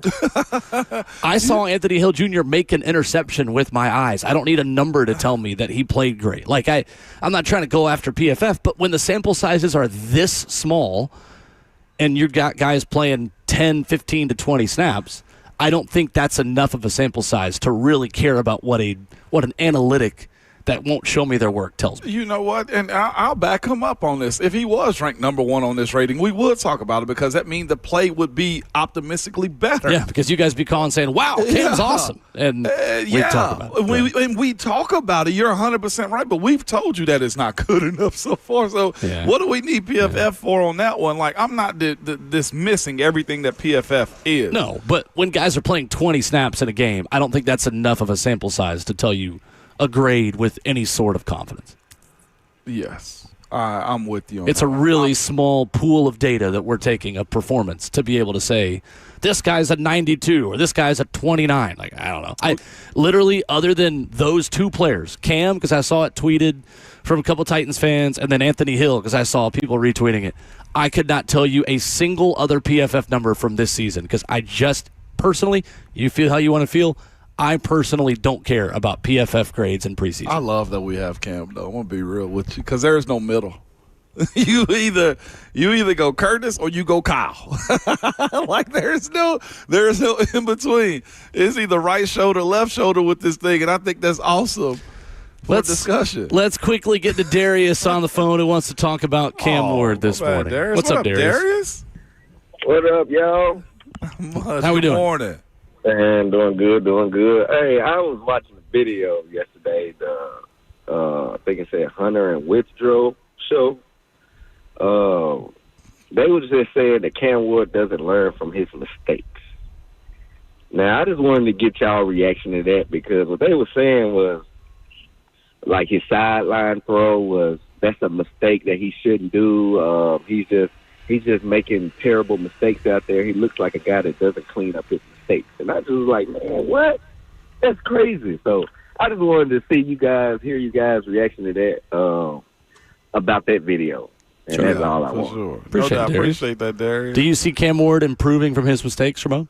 From his mistakes, I don't think we've seen enough of him to justify it just yet. What I would say is this, like, man, don't start with me with the sidearm conversation when that's what a lot of everybody fell in love with. That's what also makes him unique in his delivery, right? Like, we saw him do one of those in the game as well. We've seen it numerous times in practice. Like, this is one of those things where the dog catches the car. Like, what are you going to do now? Like, you got the guy that you were wanting when it boils down to how eccentric and dynamic he is with his changing of his arm angle to throw those balls and stuff like that, though, too. Whoever's criticized, like, I understand it. I respect how they go about it. But here's the other part, though, too. Mistakes are part of this process. Like, even going back and listening to Coach Silas speak about, like, he's glad that bust happened on the Elijah Arroyo. I'm with him because the more mistakes you get, the more times you get an opportunity to see it in real time and force somebody to peel their eyes back and say, you got to stop doing that. So if this is an issue with the angle that he throws the football at certain times, like, it'll bite him enough to where either he's out, if we can be honest with you, it becomes a detriment to him, or you get better at it. Yeah. Like, we've sped up his clock so bad, so fast, that any mistake that's under the microscope. Yeah, I would like to see him learn from more of his mistakes in the preseason games. What I will tell you, having been here for every practice, is I do see him learning from his mistakes on the practice field. I do. Yeah. And I think he learned from a lot in San Francisco and had a really good week of practice out here and had a good day against the Seahawks until the end of practice. So, yeah, I would agree that he's not learned from a lot of his mistakes in the preseason games, but also, Darius, I would say in practices, I have seen some of that progression. The next step is take it to the field, and that is a critical next step for him as he gets more reps and as he gets into the regular season. 615-737-1045, our number. We'll talk about Lane Kiffin and the exodus of NFL practice squad players to Loophole State University after this.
8:04. Good morning, live from the Circus Sports at the Mint Kentucky Downs studio. I'm Justin Hawkins. The final week of training camp and the preseason is here. The Titans begin their preparation for Caleb Williams and the Chicago Bears to come into town for joint practice. That's coming up on Thursday.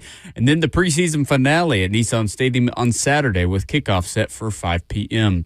The Titans practice today at the Vanderbilt Health Football Center at 10:15. The coordinators, Gus Bradley, Brian Dable, and John Bones Fossil, all will speak ahead of practice coming up at 9:20, and then players will speak after practice. NFL news yesterday, the Patriots traded wide receiver Kayshon Boutte to the Texans for safety Jalen Reed and a 7th-round draft pick, per multiple reports. Boutte, who has been in trade talks all offseason, will join Houston and also help replace the injured Jaden Higgins, who tore his ACL last week. And in New York, Giants wide receiver Malik Neighbors, who's returning from a knee injury himself, he shed his non-contact injury red shirt jersey, and barring a setback, is trending towards starting Week 1 against the Dallas Cowboys, per head coach John Harbaugh. For all your foundation repair and waterproofing needs, you got to go to USSTN.com. Breaking news at once in your home for the Titans and the Vols. This is 104.5 The Zone.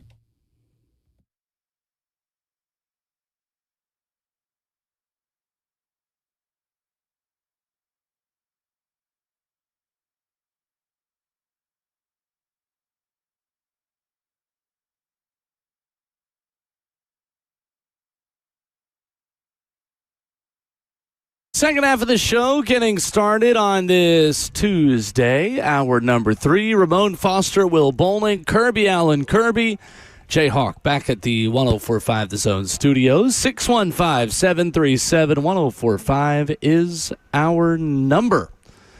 Coming up in 15 minutes, Austin Price of AllQuest runs us through how Faison Brandon won the Tennessee quarterback 1 position. Voice of the Titans, Taylor Zarzer, going to be here at the table in 1 hour at 9 o'clock. But right now, Ramon, we have to rename an SEC school. Yeah, we do, man. Louisiana State University will from now on be referred to as Loophole State University. Yes. Because Ole Miss tight end Daquan Wright, loophole around the SEC's interconference transfer rules to play for the Tigers. Xavier Harris, former Ole Miss defensive lineman, loophole, gets out of a deal in the NFL to play defensive line for LSU. Former St. John's forward R.J. Lewis, former Boston Celtic, loophole. He got a judge to tell him he's going to play for the Tigers. And you know what, Ramon? I don't blame him one bit. Lane Kiffin said it well yesterday. It's that onion meme that makes the rounds on social media. Heartbreaking. The worst person you know just made a great point. Here's Lane Kiffin talking about if you can't beat them, get them to join you. Do it. So, we have, made a decision to recruit some kids around the country. And, through these multiple injunctions around the country, which this is not a first time, they've been in college sports for a while, a group of players were granted a 5th year of eligibility around the country in multiple sports. And through them winning their injunction and entry into the portal, they're available to recruit. And so ourselves, like many places around the country, are recruiting them. And at the end of the day, because of these rulings, they're either going to play for you or they're going to play somewhere else around the country. So we've made a decision to recruit them, like probably most people are. Lane Kiffin speaking yesterday. I'm not going to blame the coach. I'm going to blame the system that allows the coach to do something like this. What do you think? I also know a coach that's under a lot of pressure to win immediately, too. That's the other side that Lane's not saying, like, selfishly for himself. I got to win at Loophole State University. Like, that's that side. And I think that's the entire SEC in general. It's just that I can't I can't be mad at them, as you said, and I get it. You allow it, so I'm going to do it. It's just that at some point in time, do they also pull those guys from the season the way they did with Bediako, right? Like, he got pulled mid-season. At some point, somebody's working behind the scenes to probably stop this or get these guys off the field. I personally do not agree with it, not even a little bit. I think there's many people that feel the same way I do, but I tell you what, when the ball kicks off in Baton Rouge, I guarantee you all 99,000 of those fans are going to be in tune to hoping those guys help them out. And the other part for me, man, it's just on a personal side. It's just like I don't want to be too personal against those types of dudes because I get it. There's cash to be made, and they probably weren't going to make an NFL roster. I will still say you suck. Like, you're blaming the players more than you are the coaches. No, I'm blaming the coaches. I'm blaming the judges. I'm blaming the administrators too, as well. You're blaming everybody. I'm blaming everybody, and like my finger pointing at the judges, the administrators, the coaches is y'all know better. Like this shouldn't be allowed. This is an amateur sport. Y'all used to suspend guys in my era for taking a $10 meal from McDonald's. And now you guys who are still in college sports or in offices now, maybe not ADs, are consultants that are okay with having your coach recruit these guys. And I say, y'all know better. For the players that weren't good enough to make it in the NFL, and I take even more pride in it because, again, being an undrafted guy, like I was pretty much told I wasn't good enough to be a draft pick, okay? But I still survived it. Like if you're good enough, this league will accept you. That's my biggest thing for the players is y'all are asking the tight end from Cleveland asked to be cut. Taquan Wright. He asked to be cut. Yeah, he has to clear waivers first before he could join LSU. Think about that as a sentence we would have not comprehended even 5 years ago. This is the same way like the guys that go back to their high schools, that's the old dude, and prey on the younger girls at the school. Like, y'all are corny. I ain't going to say they suck. Y'all corny for this is what I would say to it. Like, I get there's money to be made. Yeah. I get it, Will. But I mean, for me, it feels like the NCAA is complicit in this. They want this to get so crazy that somebody, an adult in some room, has to step in and fix it. Yeah. Like, I genuinely believe that Charlie Baker is glad all of this is happening. Yeah. That way, maybe there's a better chance for Congress to step in and intervene, although I don't think that's going to happen. I don't think that thing's making it through the House. So here we are. I mean, listen, like I don't blame Lane Kiffin. What I will say though is that, like, Lane, if you're going to do this, if you're going to roll around in the mud, you better win. You better win. you better do not. The first time I hear Lane Kiffin, well, but you got to remember this is year one. Nope. I've got even more energy for you now when you come back at me and try to temper expectations. Mm-hmm. If you were going to build a super roster of NFL practice squad players, in addition to the transfers that you already got from your old place, which, by the way, came out yesterday that Ole Miss had people coming in to check for bugs in all of their meeting rooms because they were making sure that Lane Kiffin didn't bug meeting rooms when he left for LSU. I believe that. 100%. I believe that. That you see that story yesterday? They had the FBI sweep for bugs. I did see that. Like that is what we're doing right now in college athletics. You better make the college football playoff if you're going to pull this crap. I don't blame you. Either they play for you or they play against you. This system allows them to play. You are working within a system that works. I blame Greg Sankey and conference leadership. Yeah. I got way more time for them right now than I do for Lane Kiffin. How are you going to release a statement? We believe on an interconference press call or a media call, whatever it was, that we don't believe in former professionals playing in college. All right, well then do something about it. Allow it. Do something about it. Yep. Disqualify them from SEC championship contention. Fine the crap out of them. Like, I don't want to hear statements. I'm done with statements until you give me a statement that if this happens, we are going to enforce this. Yeah. Call their bluff. Because right now, LSU is running up the score on the SEC, the conference office, Greg Sankey, and the NCAA all at the same time. And it doesn't happen that it's those two coaches, too. Right? Like, it doesn't happen of who those two coaches are. The basketball coach and football coach are the ones who are pushing this. And Kim Mulkey's,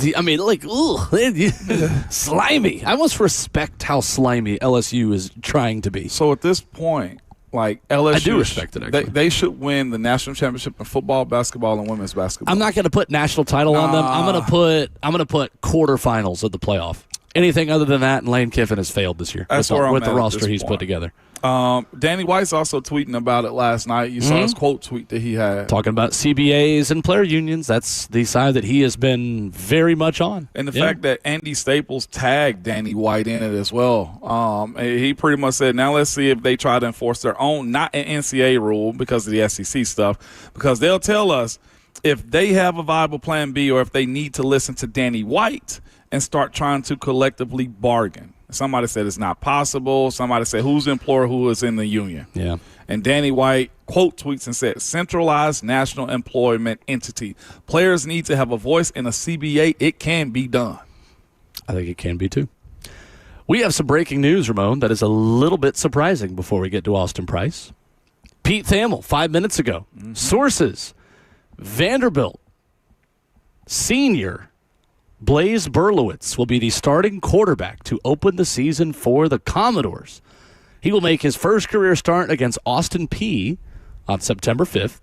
Five-star true freshman Jared Curtis will also play in that game, marking his first career snap. So Blaze Berlowitz is the Vanderbilt starting quarterback week 1. You surprised? No. Absolutely not. I'm a little surprised. I'm not, because this is right up, Vanderbilt's alley, right? Like Jared Curtis, this has been it's gotten everything up front. Like, this is something he has to work for and not feel like, hey, this is just yours. Like, we know it's going to be his job. It is Jared Curtis's from midway through the season on, or at least for the next few years. You don't pay a guy and steal a guy from Georgia the way they did to not play him and not show him how important he is. I think it's very smart on their head coach, man, to name him as the starter, Blaze Berlowitz, just simply because you want a young guy like him. I don't want to say to be humble, but feel like he's fighting for something. He's been a 5-star. He's been a dog. Like, he's garnered a lot that he's had here in this city at Nashville Christian, correct? Mm-hmm. You got to make him earn it. This is the SEC, and then you get an opportunity to kind of slow roll him into this process. I think it's very good coaching and management of expectations, too, from their fan base. I think by the time Vanderbilt goes to Auburn, Jared Curtis is probably already the starter. It's kind of tricky, though, the way the schedule works. I mean, it's not a hard first 3 weeks by any stretch of the imagination, but I'm not sure you want Jared Curtis making his first career start in Jordan-Hare, because the week after that's at Georgia. Ooh, and I know that you don't want him to make his first start ever in Sanford Stadium, so then you got to wait till October 10th when you're back home to play Ole Miss. I mean, there's still going to be a lot of Ole Miss fans in the crowd. I mean, you might just have to say, like, at some point, this is the guy. I almost wonder if he wins that job by the NC State game on Saturday, September 19th at home. But I don't know. That's week 3. I would imagine Clark Lee has a day in mind where he would ideally like for Jared Curtis to take over, because I would be surprised to see Blaze Berlowitz be the starter all year. I think there is a day that they probably have on a whiteboard somewhere, probably a proverbial whiteboard in their heads, to say, by this point, Jared's our guy. But right now, it's going to be Blaze. This is Vandy's reset as far as a new era. And it is. That's where Blaze is the bridge. What I find interesting, though, is that Blaze Berlowitz allows them to be the same style of offense, more so, I think, than Jared Curtis does. Because Blaze Berlowitz knows this offense and has backed up Diego Pavia going back to the New Mexico State days. He's been with Jerry Kill and Tim Beck. He knows the offense like the back of his hand. This allows you to be what you were last year. Probably a worse version of it, because Diego Pavia is a Heisman-level quarterback, and it would be unfair to expect that from Blaze Berlowitz just because he knows the system. But no doubt, this allows you to be RPO, run game, triple option out of the pistol, where I think change will happen when Jared Curtis does take over. No doubt. So, interesting. Blaze Berlowitz, Vanderbilt QB1. I'm not shocked, though. Coming up, Austin Price of VolQuest. Faison Brandon is the Tennessee starting quarterback. How did we get here? Austin tells us next.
Hey, it's Ramon Foster. When it comes to your home or business, you want to work with people you can trust. That's why I'm excited to tell you about Crawford Door Sales. In fact, they are working on a project at my house currently, and I've seen firsthand the professionalism, attention to detail, and customer service they've built their reputation on. Crawford is family owned and operated, serving Middle Tennessee since 1969. For more than 55 years and across 3 generations, they've been helping homeowners and businesses with quality products and, most importantly, dependable service. They're also an A-plus accredited member of the Better Business Bureau. So whether you need a new residential garage doors, commercial overhead doors, loading dock equipment, or expert sales, installation, repair, and service, listen to me. Crawford Door Sales has you covered. And no matter the brand, they service most major manufacturers. See why Middle Tennessee has trusted Crawford for decades. Visit crawforddoors.net or call them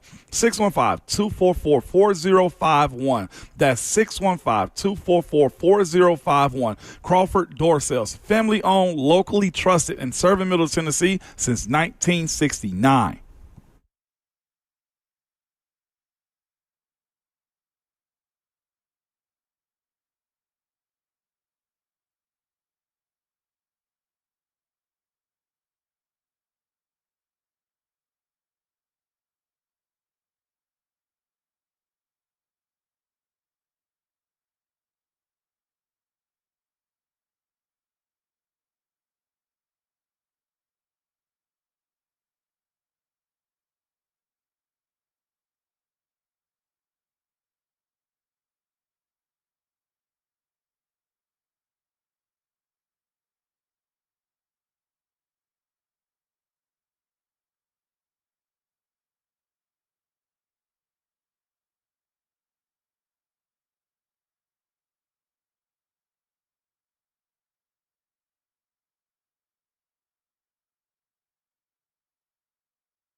Every time the glass breaks here on Ramon and Will, you get the latest on Rocky Top as hour number 3 continues live from the Vanderbilt Health Football Center at Titans Training Camp. He's Ramon Foster. I'm Will Bowling. Pleased to be joined by VolQuest insider Austin Price for his weekly visit here on the show. Austin, good morning. How are you, sir? I'm doing great, guys. Before we get going, Ramon, you ready for your first ever pop quiz? Uh-oh. Yes, of course. Let's go. Just put my phone down. What we got? How many counties are in the state of Tennessee? Will, no helping. I know you know the answer. 96. 95. Oh, so close. And it literally says it in the commercial they just ran before I came on. Oh, did it really? So you think I'll be paying? No, yeah, I do pay attention to the commercials. You're too busy looking at Facebook. Or as the great Brent Hubbs calls it, gossip book. Gossip book. That's fantastic. Listen, man, I'm over here watching Faison Brandon highlights, man, hoping we got some good news out of East Tennessee. That's all. We were watching, actually, earlier on YouTube, 2004 Tennessee UNLV highlights, Austin, and going back to the last time Tennessee had a true freshman starter to start week 1. Yeah, it's only been since I was in college, guys. And I'm nowhere near college. No, absolutely not. Austin, we've talked about it over the course of the fall, even the spring. Kind of summing up how we get to the point yesterday where Josh Heupel names Faison Brandon the starter. How did we get here? How did Faison Brandon go about winning this job? I think Faison just had a really, really solid spring. Again, he's a true freshman. He's going to make mistakes, but he performed better than your normal true freshman normally do in spring practice. That put him in position.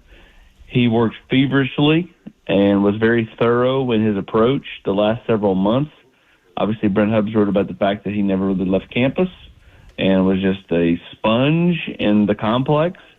And then, especially scrimmage 1, he was just fantastic. And even scrimmage 2, he definitely should have flashed today. But I don't think he was as good because Jim Knowles threw a little bit more at the entire offense in scrimmage 2 than he did in scrimmage 1. But he still was plenty effective with his legs in scrimmage 2 and just went out there and took it. That's amazing. We're talking about Austin Price of VolQuest and On 3 this morning. Austin, is there a world where he performs even better in games than in practices when he can actually show off his athleticism against live defenders? I think that's the hope, right? He's not been able to show off the full repertoire in the running because they are in the red jerseys, but he's still been able to go out there and throw it effectively, win with his arm, and show enough of his legs before they blow it dead that makes everybody understand what he's capable of. But I think from the ability to run standpoint, absolutely, his ability to extend plays probably grows a little bit because in real football they don't blow it dead when you get close. So he may be able to make a guy or two miss and turn absolutely nothing into something. No doubt, man. But how do you think Heupel manages this Furman game at quarterback to get Faison reps, but also keep George ready with playing time because stuff just happens from time to time during the season? Absolutely it does, and they both need to work. I still think you probably approach it as if the way it is. Faison is the starter. And once you get up to a certain degree, then I think when you would normally bring in your backup quarterback is when Josh Heupel will bring in his backup quarterback. And that's kind of how I envision he approaches things, and I think that's the way he'll go. Austin Price of VolQuest, our guest for his weekly visit. Austin, what was the biggest non-quarterback takeaway from this weekend scrimmage? What else stood out? Defensive line, Xavier Gillum, Tyree Weathersby, all really, really good days. I think they continue to do things. And Dejon Lane and T.J. Metcalf continue to make plays at safety. So even without Idris Farouk, the safety position is still making plays and has been the entire time Jim Knowles has been here, which, again, is a positive sign for a fan base that wanted better safety play the last 5 years. So I think if that continues into the season, I think everybody will be happy. The flip side, Austin, of course, of the defensive line playing that well, the offensive line maybe not playing as well. How settled do you think this starting five is on the offensive line? How much do some of those competitions continue into the Furman game and into week 2 against Georgia Tech? I think at that specific position, Will, I think that's something you can – obviously they're going to have a starter because you have to have a starter, but I think there's going to be more competition through this week, through next week, into that particular game. And then I think they would like to have something settled or at least a path settled that on the offensive line heading into Georgia Tech. I don't think you have to have it settled before Furman. I think that's, that's just not where we're at with that particular position group. Much like I don't think it's going to be that way with the wide receiver 3 position. I think you'll see a lot of rotation. I think you'll actually see that competition go well into the season more so than just trying to use the Furman game as a lead-in to the Georgia Tech game. I think that group, unless somebody can really take off and run with it, you're going to see those 3 guys rotate a lot at that outside spot that was vacated by Chris Brazel when he went to the NFL. Man, Austin, I think this is a good problem to have. I hate to make the decision on it, but this is awesome for Glenn Ellaby, correct? As far as him being able to say, we don't know and everybody's got talent when it comes down to that position. That group has dealt with his injuries as well, and this also, I'm tipping my cap to Glenn Ellaby as a coach with his development. That's one side of this, man, that I don't know if we talked a whole lot about over the last couple of years with how he's kind of brought that group together and gotten it sustainable, Austin, as of late. Is that how you look at this situation? You either look at it like you're looking at it or you look at it like not having it is a problem.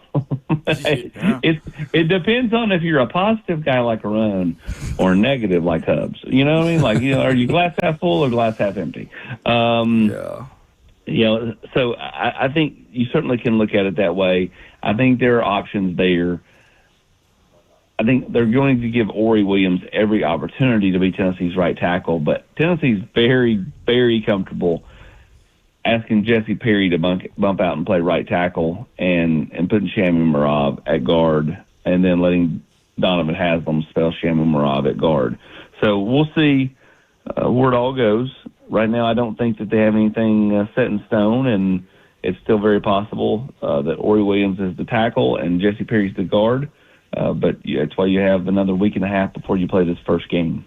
No doubt about it. Man, how much has this defense picked up the Knowles system in camp? Where has that group improved over the last month as an entire unit as far as how complicated we heard this defense can be in year one?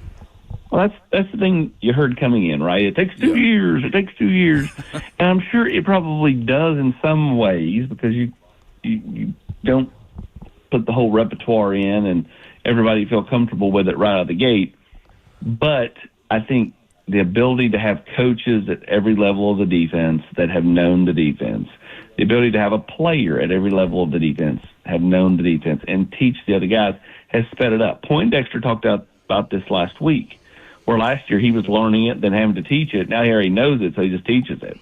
And I think that part of it has sped it up. Now, are they going to be 2 years in mentally this first year? No, absolutely not. But I do think that they're further along than they would have been had Jim Knowles just come by himself.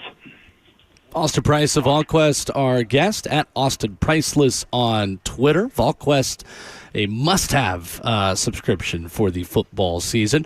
Austin, a blanket statement that probably has a lot of different answers and a lot of different bullet points to it, but where is the health of this football team heading into the season? What are the concerning bumps and bruises at this point, and maybe who is in the boat of not a big deal, going to be ready for Furman and Georgia Tech? Yeah, obviously there's the rumor out there about David Hobbs being in a walking boot. He kind of dispelled some of the rumors out there about it being potentially a broken foot. And we'll see. He is in a walking boot. But it's not ideal. A kid that's had a history of nagging little injuries. It's not ideal. Ethan Davis the same way. A young guy who doesn't stay healthy very easily, has missed all of fall camp.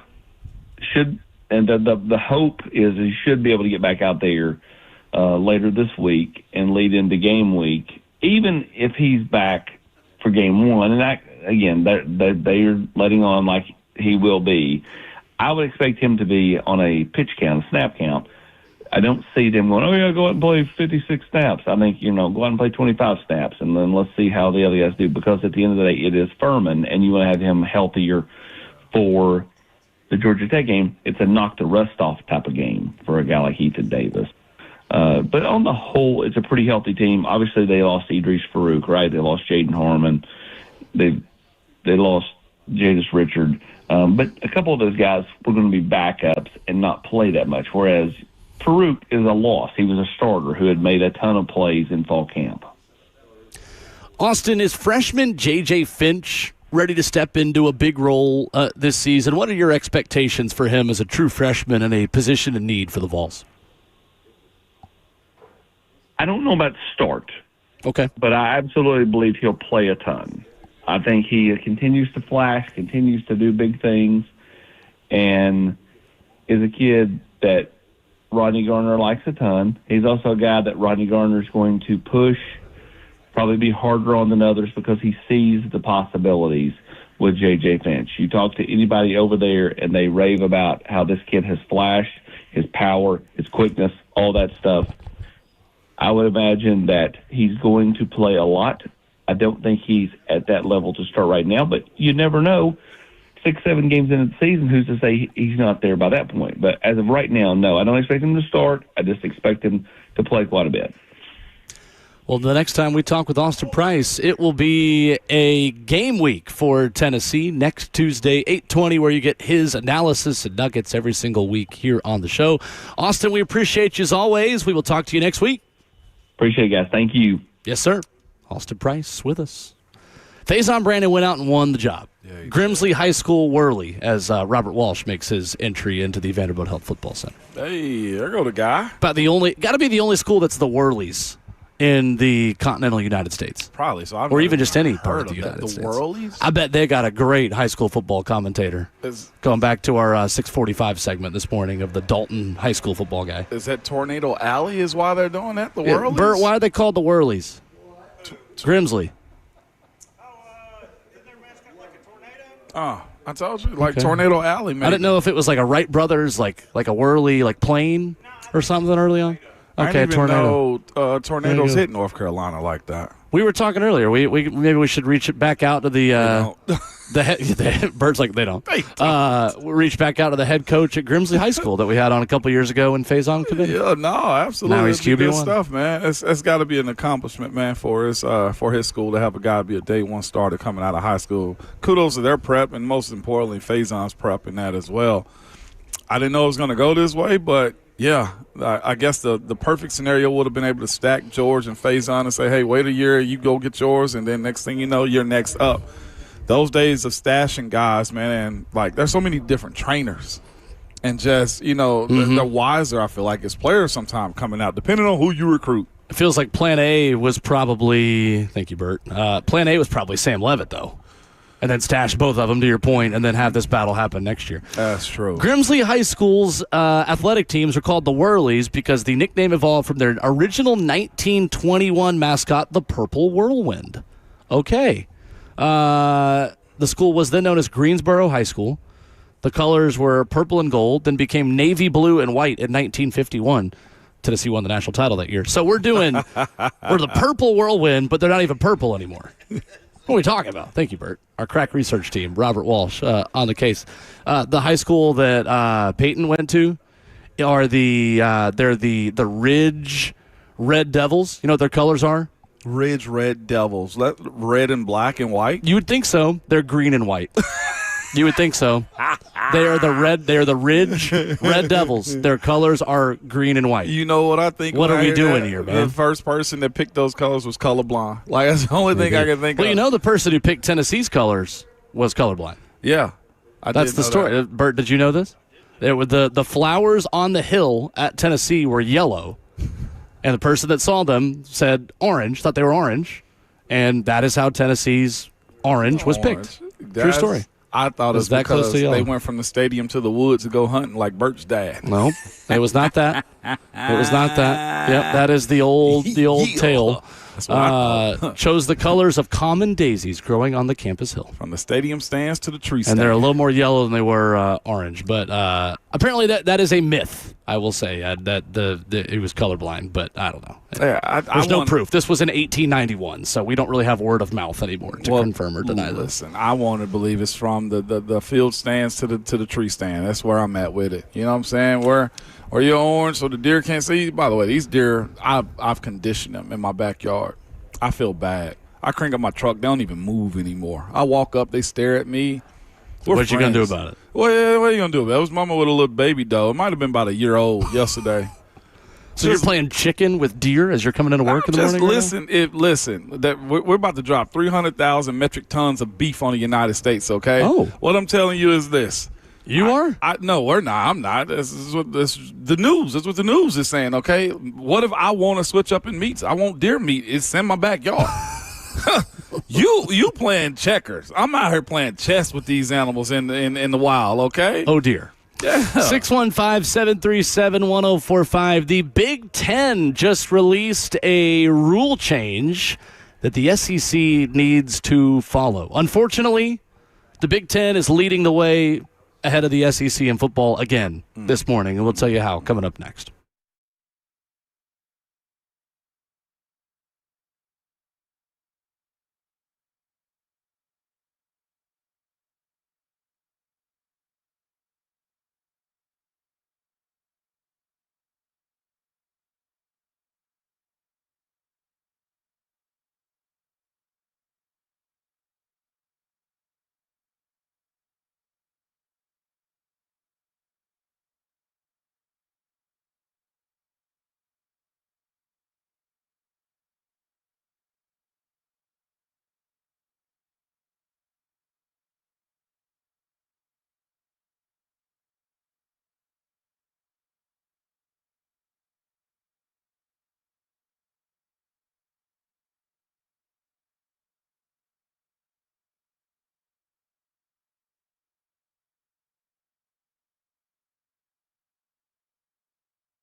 So, Ramon, I am old enough to remember when the SEC led the way in college football.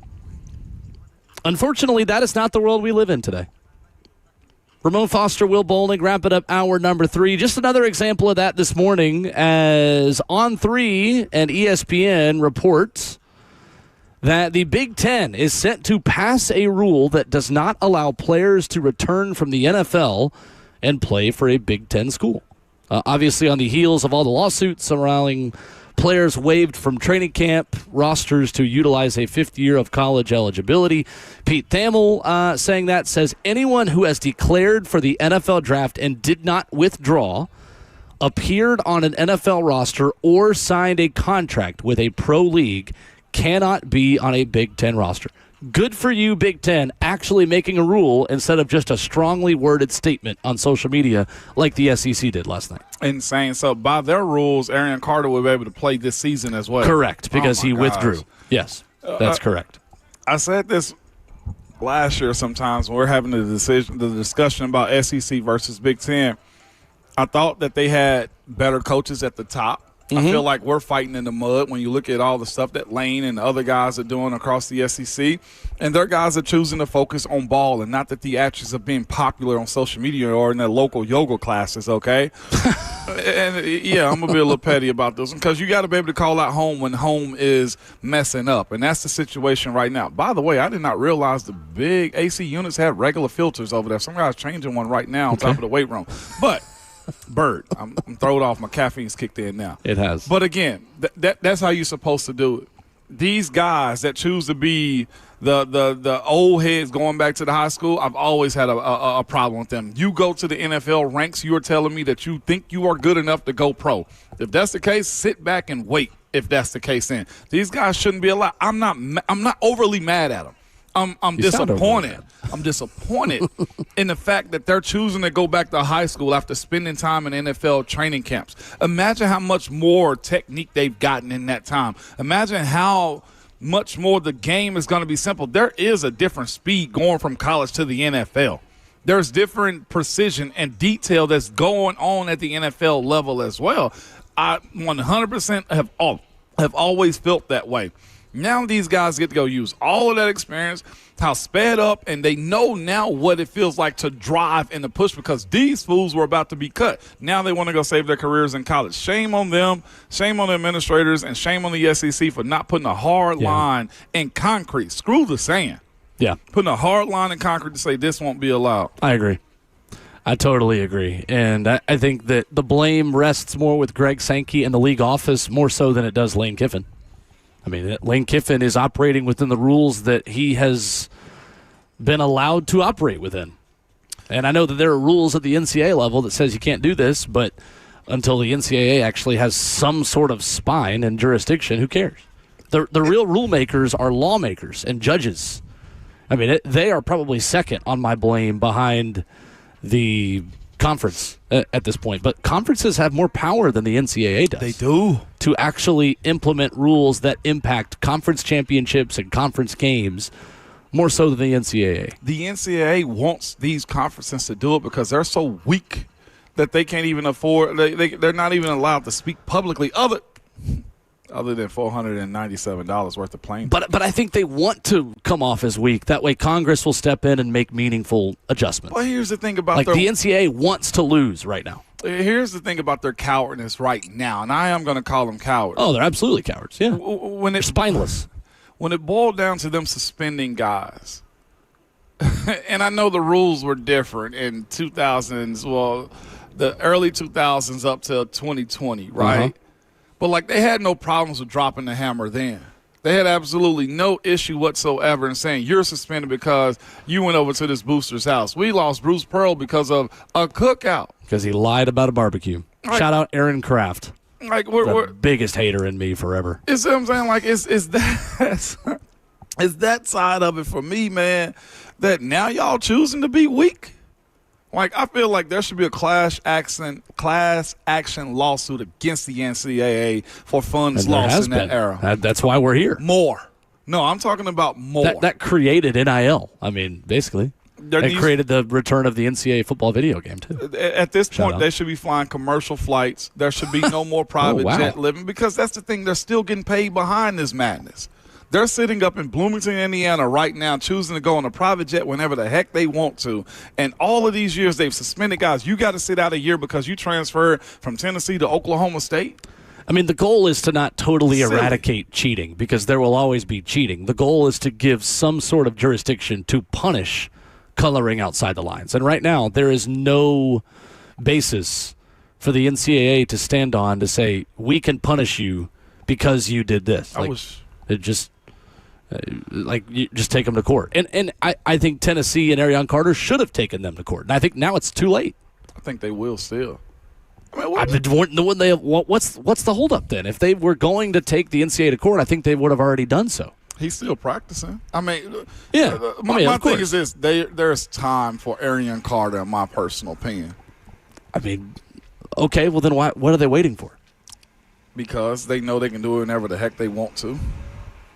I hope you're right. Yeah. I hope you're right. I'd love to see Arion Carter out there playing against Furman next week. We watched a guy, it was the basketball player from Loophole State University as well. There was somebody hugging him. R.J. Lewis. R.J. Lewis was getting hugged in the courthouse where he was just given an injunction to play college basketball again.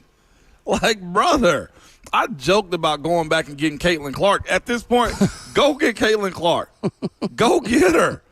Go get her right now. Like, go get all three of the Meeks. If their knees are good, go get all the Meeks at the University of Tennessee. Bring them back. I know Candace Parker got one more dunk left in her. Yeah, that's what the Lady Vols are missing. Like, at this point. Candace Parker. What's Angie Bjorklund up to? Bro. Get Shannon Bobbitt out here running the point again. Have you seen Al Wilson lately? No, matter of fact, did you see Jamal Lewis in the Ice Bucket Challenge? He got a couple reps left in him. I know he left early. Okay, I mean, Ori Williams is a little bit of a problem spot at right tackle. Like, man, I got him. You ready? I got him. Can you be in Knoxville next Saturday? Listen, they give me. We don't have a Titans game the next day. Give me a little NIL. I got you, Will Lee. You feel me? Just pay Ramon and Gus's Good Time Deli gift cards, and you'll be good to go. They're giving out monies now. I want some of them greenbacks. Okay, I'd do it for Gus's Good Time. No, I wouldn't. Coming up, Taylor Zarzer joins us, the play-by-play voice of your Tennessee Titans. Coordinator's going to speak at 9:20. You will hear that live here as well, as Hour 4 begins after this. Ramon Foster, Will Bowling, Ramon and Will, 104.5 The Zone.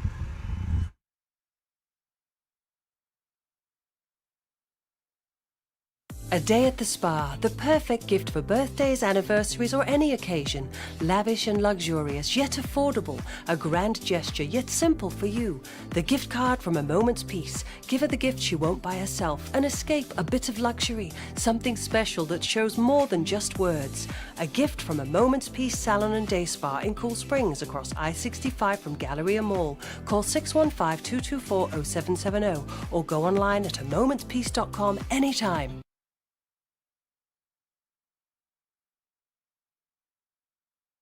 What's happening? What's happening, good people? Let me go on and tell you while you're walking into your weekend what you need to be looking for. That is a truck. Yeah, Mid-10 Ford, they got you covered. They're going to take care of you. All you got to do is slide in there and let them know, hey, man, Big Slay told me. And they will look out for you. Go in there and holler at my guys, Trey, Matt. They're going to be right there to help you walk through the process of going to get your truck. And guess what? It's nothing that's going to be pressure, no high pressure, just low pressure approach, no gimmicks, no pushy sale tactics. That's not what they're about. They're about getting the job done and getting you comfortable and understanding exactly what you're getting into. It's a one-stop shop. If you need service, Mid-10 Ford, they got you covered. They are the ones you need to be looking for. When it comes to the right vehicle, they got you covered. Even a body shop, service, financing, sales, they got it, all of that. All you got to do is go to 1319 Foster Avenue. Visit mid10fordtrucks.com.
9:02. Good morning, live from the Circus Sports at the Mid-Kentucky Downs studio. I'm Justin Hawkins. The final week of training camp and the preseason is here. The Titans begin their preparation for Caleb Williams and the Chicago Bears, who come in town for joint practice on Thursday, and the preseason finale at Nissan Stadium on Saturday. Kickoff is at 5 p.m. Titans today will practice at the Vanderbilt Health Football Center coming up at 10:15. The coordinators, Gus Bradley, Brian Dable, and John Bones Fossil, speak ahead of practice coming up in just about 20 minutes, and then players will speak after practice. NFL news yesterday, the Patriots traded wide receiver Kayshon Boutte to the Houston Texans for safety Jalen Reed and a 7th-round draft pick, per multiple reports. Boutte has been in trade talks all offseason, joins Houston, and will help replace the injured wide receiver in Jaden Higgins, who tore his ACL last week. Breaking news for Vanderbilt football this morning. Senior quarterback Blaise Berlowitz will be the starting quarterback to open the season for the Vanderbilt Commodores. He'll make his first career start against Austin Peay on September 5th. 5-star true freshman Jared Curtis will be the backup and also will play in that game as well. It'll mark his first career snaps. For all your foundation repair and waterproofing needs, you got to go to USSTN.com. Breaking news at once on your home for the Titans and the Vols. This is 104.5 The Zone.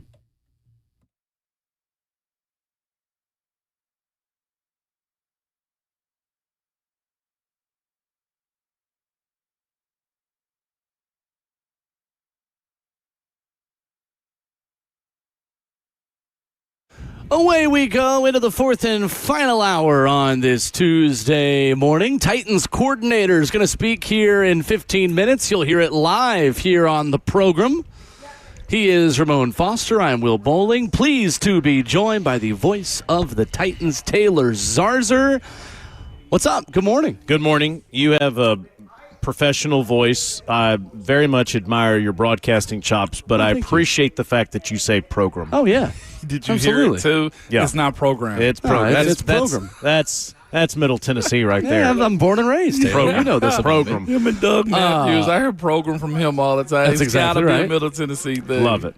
Some breaking news this morning and a release just made by the Titans on social media. The Music City Rivalries uniform is out, and Jim Wyatt is reporting that it will be worn on November the 15th against the Jacksonville Jaguars. Navy jerseys, a neon effect on the Titan blue numbers that I like quite a bit, and for the first time in Tennessee Titans history, Taylor, a light blue, Titan blue helmet with a Navy New Shield logo on each side. This thing, I like these. They look good. I really like the helmet. Mm-hmm. Yeah, I mean, like you're saying, that light blue helmet really pops. I love it. I think the players, the reaction video that they sent out the other day when all the players saw it for the first time and just their reaction to it, I think they're going to be pumped to wear those uniforms. There is so much enthusiasm among Titans fans right now about the brand change and what has happened with the logo and how it looks. I think that there's going to be excitement that there's also going to be these alternate uniforms, if you will, every year, and that you're going to see some changes made to keep them fresh. So I think that's cool.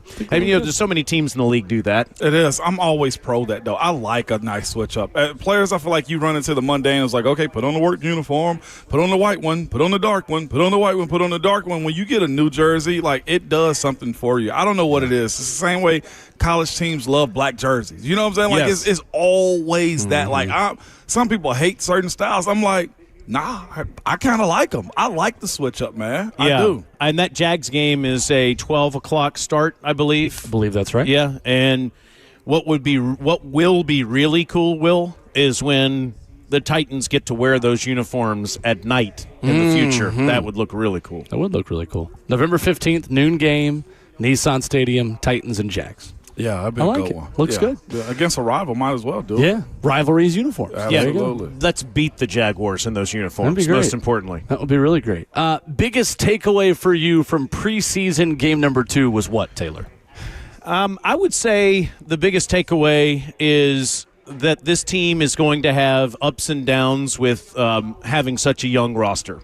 And I don't mean that as a criticism. I would say kind of like Robert Saleh said in his post-game press remarks, which were, you're going to have ups and downs with a young football team, and there are going to be times where you say, man, they are really executing the way I want them to, and there are going to be times where they say we have more to do. I saw both of those things happen against the Seattle Seahawks. I love the fight that the team showed. I love how connected all 91 players were to what was happening on the field for all 4 quarters. I love that arguably your best player, who is playing in preseason games for the first time in half a decade, is running out on the field when you make a 4th down stop to keep to have a turnover on downs late in the 4th quarter. How connected he was, Jeffrey Simmons I'm talking about, to the result of the game. I loved all those things. I don't think that anyone really loved what happened with the first team defense the first couple of series of the game. So that's what I mean by having ebbs and flows with a young football team. The truth is, as a fan, when you've gone through what the Titans organization has the last few years, everyone listening to us right now is like, I am ready to be a championship football team. I'm ready to see a playoff level team on the field. And they should feel that way. Any fan base should feel that way. They want better results. They want to be fired up in Nissan Stadium to see a winning product on the field. But also, if you want to put that product on the field, then Mike Borgonzi, Robert Saleh, and the entire Titans organization can't skip any steps. Right. And when you have 21, 22, 21, 23-year-old players all over the football field, there's going to be some ups and downs, Ramon. It is, and that's the part we spoke about a little bit earlier, because we've been parsing through Cam's performance, Cam's development. Carnell Tate squeaked into this conversation as well. And the issue is, TZ, like, it's hard watching your kids grow up. That's why parents cry at the end when they send them off to school, right? Like, you're like, I can't believe I'm here, because in that growing up phase, you giving them all of those lessons, there's a lot of hard days. And that's where, as sports fans, like we say this all the time, fan is short for fanatic, because you're crazy about your squad. Mm-hmm. But in this processing era that the Titans are in right now, you got to slow walk this thing and just be in the moment. And I think that's been my biggest takeaway, because we've heard all sides. We've heard Cam's not it. We've heard give Cam time. We've heard Cam's a GOAT. We've heard this team is good. We've heard this team is bad. But the reality of it is, you just got to peel your eyelids back and just watch the development. Like, as the sand goes through the hourglass, you're hoping and waiting for good. I want to tell this fan base and people that listen to us, even on Titans Radio, like, we're all watching this in real time. This development of this team comes with better talent, more time, and just more time on task to develop yourself into being a championship team. You mentioned these young guys. I mean, you got 2 first-rounders that are just 20 and 21. And that are, supposed to be contributors at some point. But now is not the time. And I know it's frustrating. I'm with you as well, TZ, on this. Like, I know it's frustrating. But the only way to see yourself through is to watch it and continue to support until you see good come out of it, because you know the guy has the fire and grit in him. Mm-hmm. It's a matter of bringing all that together, man, and elevating more and more your talent that you have on your team. There's 2 things that really give me optimism and hope, Will. Those 2 things are that this team is connected, that they have a real belief in each other. And you may say, come on, Taylor, that's just lip service. There are a lot of teams across the National Football League, college football, you name it, at the highest level of football that aren't that connected. Ramon's played on teams like that. You've played on teams that are connected, that do love each other, that have each other's back, and then you are teams where you just don't have anything in common with a lot of different people. The Titans they have a real connection. Robert Saleh, publicly walking around all the time, says, "Man, this team, I really like the makeup of this team." That gives me a lot of hope that they are connected. The second thing that gives me hope is all this young performance that we're talking about here. By the time they are wearing those jerseys against the Jacksonville Jaguars, this is going to be a significantly improved team. So I would tell every Titans fan out there, just keep watching, because it's going to get better and better and better as the season goes along. And I think, too, last season, I remember noting that on the sideline, and we had Aditi Kinkabwala of CBS on with us, and she said, you don't have a bad sideline.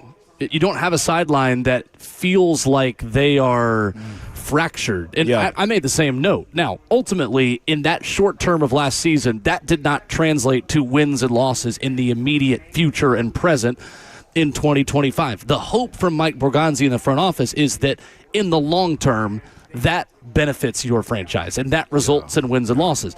And it may not right away result in wins and losses in this immediate future. But again, you do this and you build this team with a vision and a process that needs to be seen all the way through, because there is belief, Taylor, that a team that is made of the right stuff, as Robert Saleh said the other night, that is going to be in the benefit of this franchise and ultimately result in wins sooner rather than later. That's right. And specifically, I would look at performance the other night, Will, and say Anthony Hill Jr. that led the team in tackles, that had an interception, that had a big fourth down stop. He really stood out to me. I've been a big admirer of his since his days at the University of Texas, calling some of his games. I think that he has a chance to make a big impact. And I think by the time you get to that Jacksonville game in November, by the time you get to December games, Anthony Hill Jr. is going to be on the football field a lot. So I really like what I saw from him. I don't know how you keep Julius Chestnut off this football team. Man, I agree. Elite special teams player, in Robert Saleh's words after the game the other night. And he has, I believe it's 13 carries for 95 yards now in 2 preseason games. He's fast and violent. He is. I mean, looks quicker. He really does. I think he's going to make the team. He runs violently out there on the football field. That's exactly the culture and the makeup of Robert Saleh. Those stood out to me. Joey Sly is having an incredible training camp. You know, he had a 24-hour period that was something to forget. But when we landed in California, I don't know if he had green juice or what he was drinking or eating out there, but ever since he was out there in California, he has been out of his mind. I mean, he's not squeaking these field goals through. He's making them straight down the heart every single time. He's on fire right now.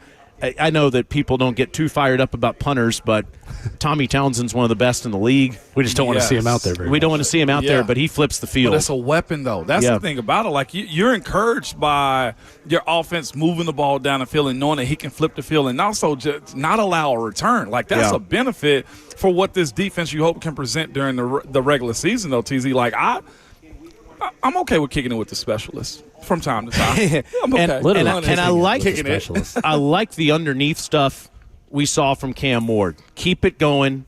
Don't try to play hero ball out there. Take what the defense gives you. I think that Wan'Dale Robinson is going to catch 90-plus balls again, just like he did the last couple of years in Brian Daboll's offense. High volume type of guy. It's going to be interesting to see what Cam's progression looks like when the regular season starts. We went through the stat earlier, Taylor, that he hasn't completed a pass 10-plus yards downfield yet. I believe it's 0 for 5 on those longer targets, and things just appear close but not all the way clicking right now with Carnell Tate. We are seeing, though, on the practice field, those plays be made. It's an important step for him to take that to the field on Sundays and to Nissan Stadium. But what do you want to see over these next 2 practices, Thursday against Chicago, and depending on, obviously, how much he's in on Saturday, which we don't know yet, this final week for Cam? What would be an ideal couple of days for him? Yeah, I want him to keep doing the stuff underneath, but I would love to see more of a connection with Carnell Tate. We saw that early in training camp, and in the last week or 2, we haven't seen 14 flash as much. Then again, as Coach Saleh said, Brian Daboll's not going to draw up plays in a practice or a preseason game just to get someone the football. You know, you don't need to do that. You don't need to show the defense what you're going to do when you really play the New York Jets the second Sunday in September. But it would be fun to see that connection continue to materialize. So I'd like to see a little bit more of that. I've seen some growth in the offensive line, especially in run protection so far in the preseason. I'd like to see some better pass protection as well for Cam, especially against the Bears on Thursday and again on Saturday. So those would be a couple of things. And then, defensively, if the first team is going to play any snaps against the Bears, and certainly in this practice on Thursday, I want to see the first team really impose their will at the beginning. I like it. Taylor Zarza with us, voice of the Titans. Looking forward to having you on the show. I was going to say, we're going to keep doing this? Let's keep doing it. Okay. Let's do it every week. Can even throw in some college football from time to time. Absolutely, we some will. golf. So a little bit of golf will absolutely be discussed. We talked some college football today, man. But we're pretty much talking pros when we speak college now too. Yeah, we talked. Loophole State University was discussed this morning. I got to tell you, like I have the worst taste in my mouth about where college sports is right now, and I totally support Greg Sankey and what the SEC released last night after they had that meeting. I need to pass a rule to back it up. I know. I know they're hoping that Congress helps them. Yeah, but if Congress doesn't help them, you're right. Like, they have to pass a rule that says, you know what, you can't play for the Cleveland Browns one week and play for the LSU Tigers the next. You just can't. It's you time can't do for that action. in this conference. Right. Yeah, you're right. It's been a month in an NFL training camp. That's so ridiculous. It can't happen. It cannot happen. The three big LSU coaches are just trying to one-up each other. Right. Each and every week. And honestly, I don't blame them. Like, I think I would be doing the same thing if I were them. Like, you're given the wild, wild west to operate in, so they're going to operate in it. Yeah. It's crazy. It feels like it feels like a convenient excuse for Lane Kiffin and for Will Wade to say, well, if I didn't do it, somebody else would do it. That just feels like a convenient excuse, given their track records. It's almost like if I didn't rob this store, somebody else would. Right, exactly. Like, what? Yeah, that's true. Yeah. Those guys are just a picture of morality there. Will's giving them a light out. I'm giving them 0 out. National championship or bust. He's saying that for Kiffin. I'm not even, like, college football. Nope. I don't want to hear college. I said if they make the quarterfinal of the college football playoff, that Kiffin has met expectations. He did that with college players last year at LSU. Let me promise you what will happen down there. Yeah. LSU at some point during Lane Kiffin's tenure will have the best team in college football. Whether it's at the end of the season or at some point during the season, Lane Kiffin's program will have the best team in college football. And when it's over, all of Baton Rouge will be on fire. Yeah. Both of those things will happen while Lane Kiffin is the head coach at LSU. There will be high moments, and I promise you there will be low moments. Taylor Zarza, our guest, weekly on the show moving forward. Good to see you. Appreciate you. Appreciate it, TZ. TZ with us. You hear from Titans coordinators after this.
Ramon Will on 104.5 The Zone, rolling right along in hour number 4. Ramon Foster and Will Bowling, Taylor Zarzer, Tuesdays at 9 this football season. Glad to have him on board as we put together our weekly lineup for football season, which is here, Ramon Foster. No doubt, man. TZ was solid right there. It's fascinating watching this season unfold and the commentary we're able to have, man. I'm excited for what it can be. I also like the process of being in the grind too, man. So we'll see what this thing is going to turn out. The beautiful part about all of this is happening in real time as far as Cam's development and does his team grow in the right direction too, man. So good place to be, man. Football, we're back. Let's enjoy this first before we get sad. We're so back. I am wandering around our Zone TV stream because I am watching the podium to see when a Titans coordinator is going to emerge and start talking to the media, because we will carry that for you in moments. Gus Bradley, Brian Daboll, and Bones Fossil set to speak here in just a minute. What do you want to hear from Brian Daboll today, Ramon? Let's see if we somebody asks, and I'm sure they will, about the complexity of what this offense can be. Yeah. We've heard it's been vanilla. Well, what else is there? Do you want to promise us that it will be a better version when week 1 kicks off, if somebody wants to go that lane with them too? And of course, the biggest one is going to be, all right, do you trust your guys in a 4th and 1 situation if you have to call it again? Let's start there. Let's go another direction, okay? How is Cam, in your opinion, taking the steps from last year's tape? Not to criticize last year's staff, but you've had your hands on him. Yeah. We're closer to the latter part of training camp right now. How do you feel he's grown? And here's the other side of, like, asking those questions. Like, I feel like Daboll has been up front. I know Saleh has been up front with a lot of stuff, and I'm not saying they're lying, but, like, coaches know how to have coach speak in moments, right? And then I can give you a lot of words in the answer and not actually give you the answer. So asking him how has he made Cam better might come in and, well, man, he's just operating in the offense. Yeah. Is that really the answer you want? Mm-hmm. You know? So, and if you ask him the question of, well, how many more layers is it to this offense that we hadn't seen? Well, daggone it, I don't have to show y'all. I don't have to tell you. I just got to prove it in stadium. That to me is the fascinating part of having everyday content in sports. Is I know how coaches operate as far as they'll only tell you what they want, and usually is not the answer that you're looking for. I mean, I think, too, the follow-up question to some of Robert Saleh's comments and for Brian Daboll is, why does vanilla scheme give us patience for Cam Ward when the defense also is vanilla? Yeah. Like, why should we use scheme and simplicity for an excuse for Cam Ward's play while also realizing that backups for defenses are having more success against your starters and they're also not giving anything away? So where is that? Worse, yes. Where is the disconnect for why is this vanilla scheme not working and defensive vanilla schemes are? And I hope Brian Daboll has asked that about the difference between the two. Yeah, no doubt. And those are the questions. Like, those questions probably won't net the answer that you're looking for. They just won't, and reporters can report on what they can over the course of practice. And you got to ask the question. Yeah, you can ask the question, but, the coach ain't going to give you his answer. Like, what's vanilla in basic versus what does the regular season present? Like, I genuinely don't know what that version of it is for this staff, right? Like, and that's where the be patient side of it is. Hell, I ain't telling anybody to be patient for their sake. I'm saying it for my sake as well. Is we experiencing this right now, and the ideal situation is for Cam to have a Joe Burrow type of year, right? Just take your team to deep into the playoffs in year 2, or Drake May situation. I just don't know if this team is built to have that just yet. Lord, I hope we get it this year. I mean, the way things looked the other night, that's off the table. But does it again? Awesome. That is an awesome take by you. But does the other night magically matter during the regular season? That is an answer I don't have. And some of you guys are going to say yes. We know all we need to know. This team is not going to be the surprise playoff dark horse that a lot of you think they could be. Some of you are going to say, nah, this doesn't mean anything. I'm somewhere in the middle. But I don't know with any level of confidence because, again, as we've said many times, I don't know the intricacies of what they are calling, what the scheme is, and what it could be. I just had a thought, though, too, as we're looking at the excitement of it. I was thinking of a player that Dable had last year, Cam Scatterboo. What if that's Julius this year? Chestnut. That'd be fun. I mean, just the downhill bruiser. Like, Tony and Tajay aren't going anywhere.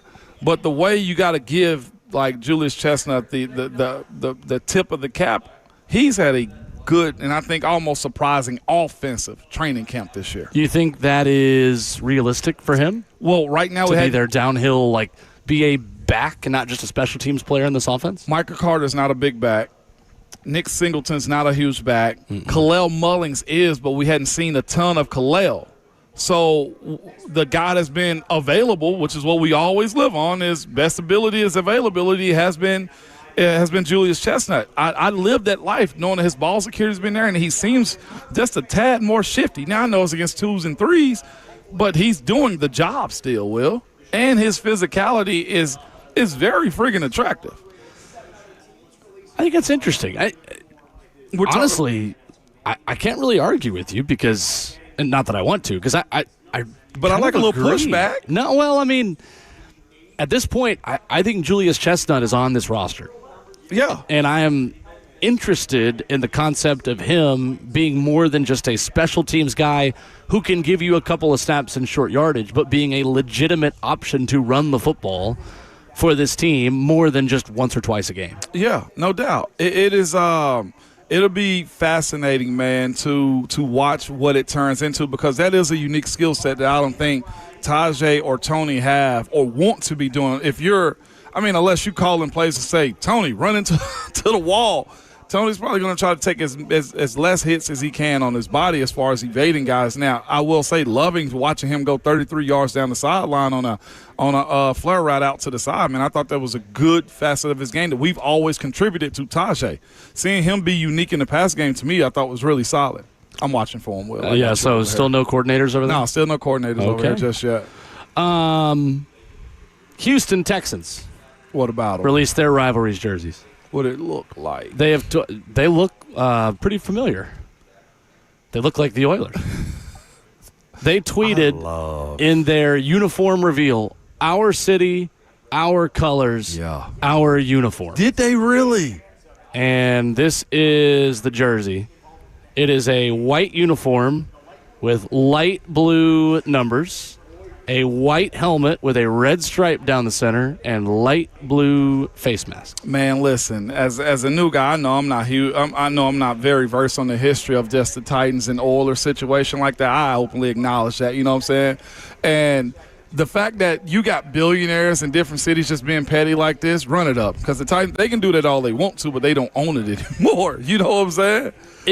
I think it's a really odd decision. It's petty.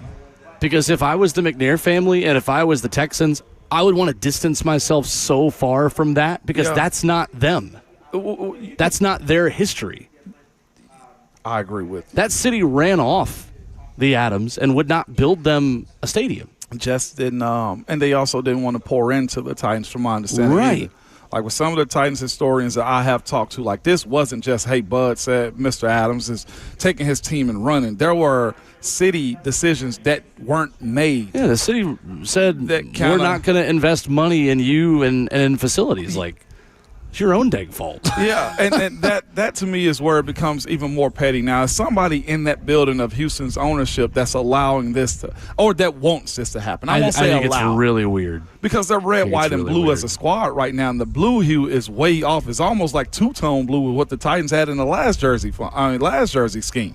Like, that's what's most fascinating about them being upset about it. You know, the even crazier part is they are the better team on paper. They've done more as of late. And you choosing to play this game, like I said, you got to enjoy billionaires' pettiness when it comes down to it. I don't want to call it small bucks, but if that is your focus of look at us, like even their throwback jersey, their alternate jersey is black and red. You know? They're claiming that this is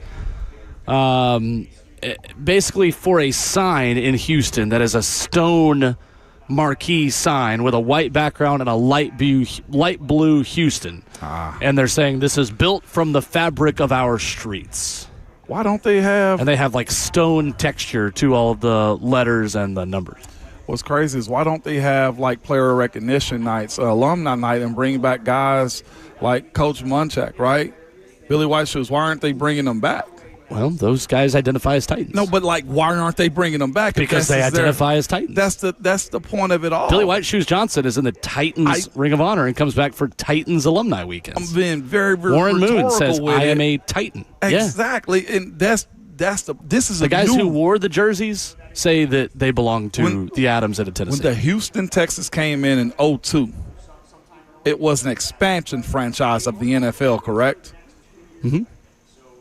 Conversation's dead. Oh, yeah. No, it is. From their perspective. Absolutely is. You know, like they chose to change it to a different team and name and colors.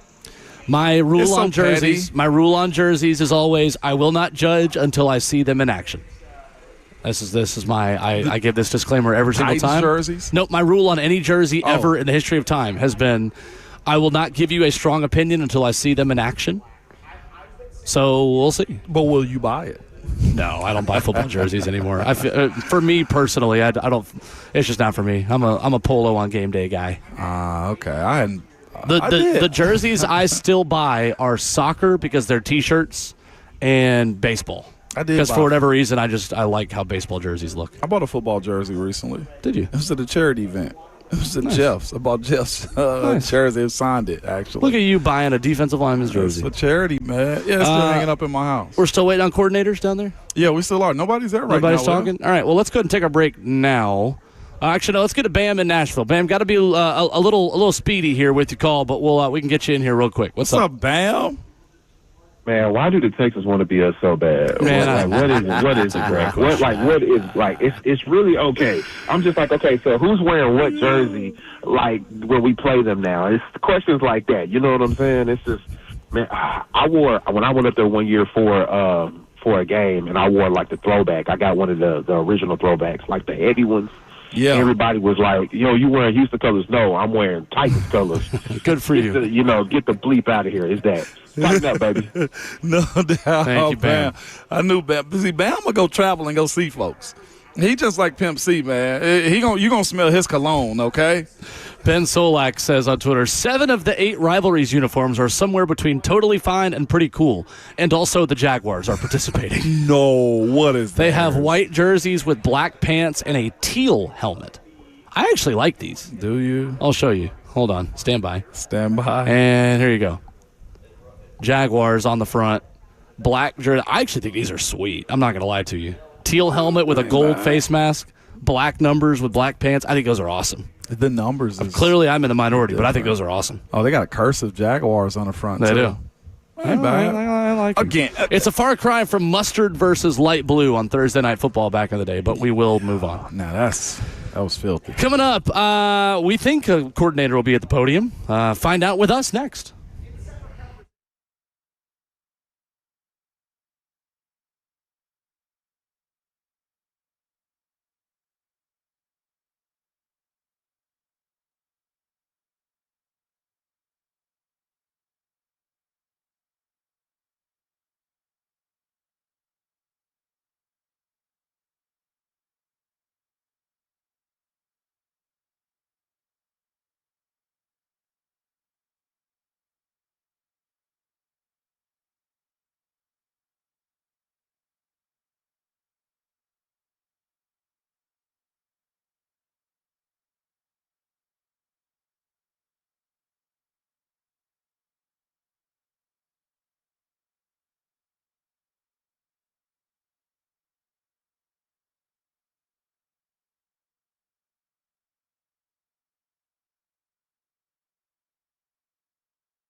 Wrapping up the show on Ramon and Will.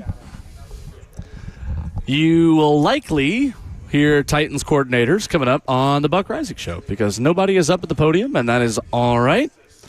They've got more important things to do than talk to us jabronis. Yeah. I mean, not all the beat writers are down there. I saw I got Teron Davenport shout out. There's still some people showing up, but sure, yeah, they're ready to go, and nobody's there. Look, they got to go get a more exotic game plan together. Y'all be cool, man. What are you talking about? Brian Dable's in the meeting right now saying, oh, vanilla, oh, basic. Watch this. So I would like to put my hand up and officially retract a statement and admit that I was wrong. For those of you who say I never do this, turn up your radios like 3 more notches. The Jaguars' uniforms stink. I didn't realize they were leopard print. They look like mom yoga pants. That's on me. If they were black pants, I think the teal helmet with the gold face mask, what just happened? Man, thank God I got long eyelashes. Boy, here's Dable. Dable's coming up. But anyway. A fly almost flew in my eye. If the pants were just black, they'd be really cool. But the cheetah print?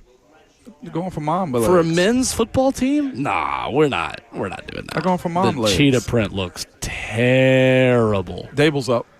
Well, I don't know if he's up online yet, so we may need another second to fill here. Justin, you let me know when you're ready to take Dable and put him on stream. Dable. Do you hear me? Okay, for us to play Brian Dable's comments to the press. I'll make it as formal as possible. What are you talking about? Take Dable? I wish you would catch him on the basketball court.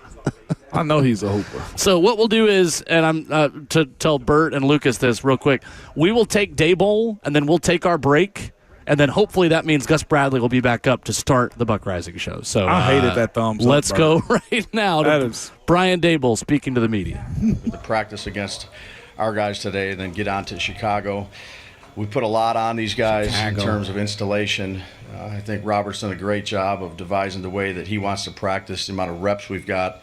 The amount of times we've been in full pads, it's been very helpful. Certainly always trying to improve execution, but happy with where the guys are at. It's been a competitive training camp. Still got a long way to go here, but time is short. We got about 20 days or 19 days until the first game. So, keep doing the things we need to do in terms of focusing on today, getting better at the things we can get better at. And it's been good. I've been pleased with where the guys are at. What can be done to kind of work on Cam's downfield accuracy and connecting on more plays, from 15 to 20 yards or longer? And is that something that, in terms of accuracy and throwing the ball, is that something to work on in off season, or is that something that you can work on even as the season's going? Yeah, well, I think that's a good question. Those 15 to 20, 25-yard plays, there's not a lot of teams that just throw the ball 35-plus down the field. I think Seattle was somewhere around the top, and they were 8 of 15 last year, and the amount of times they did it. The intermediate chunk plays, whether that's layered throws, man-to-man throws, that's encompassing everybody. So it's the receiver. It's incumbent upon the receiver to take proper angles. It's incumbent upon the protection, and then ultimately Cam hitting the plays. But that's just not on Cam. Certainly not on Cam, all of it. It's a combination of things. And we've been working on it. We'll continue to work on it. That's part of the execution stuff that we're going to continue to grind away at. But that's an element of our offense that we got to improve. Cam said after the game that it feels like the offense isn't far away from kind of clicking the way you all would like. How do you see the progress in learning this scheme and getting it down so that they can do it on the field? Sure. Look, we're doing that every day, and there's been really good days. There's been days where it hasn't been good enough, but that's a collective thing. That's all of us in this together, and that's what offensive football is about, is making sure everybody's on the same page, which we got smart guys. Mike has done a good job of bringing guys in that can retain a lot of information, and then ultimately it comes down to executing the rep. And you're going to get different looks on all those things, but I think the guys are in a good spot. We got a smart, tough offensive line. That's where it starts. I think Cam has really grasped what we want to do, and we just got to continue to build and work on the execution part of it. And those are good to have. It's you want everything to be perfect, but those are good days to have when things aren't going right. Seeing the guys, how they react. Even these preseason games are really good for all of us because we've never been together in a game. So the communication on the sideline, going through the iPad, going through the pictures.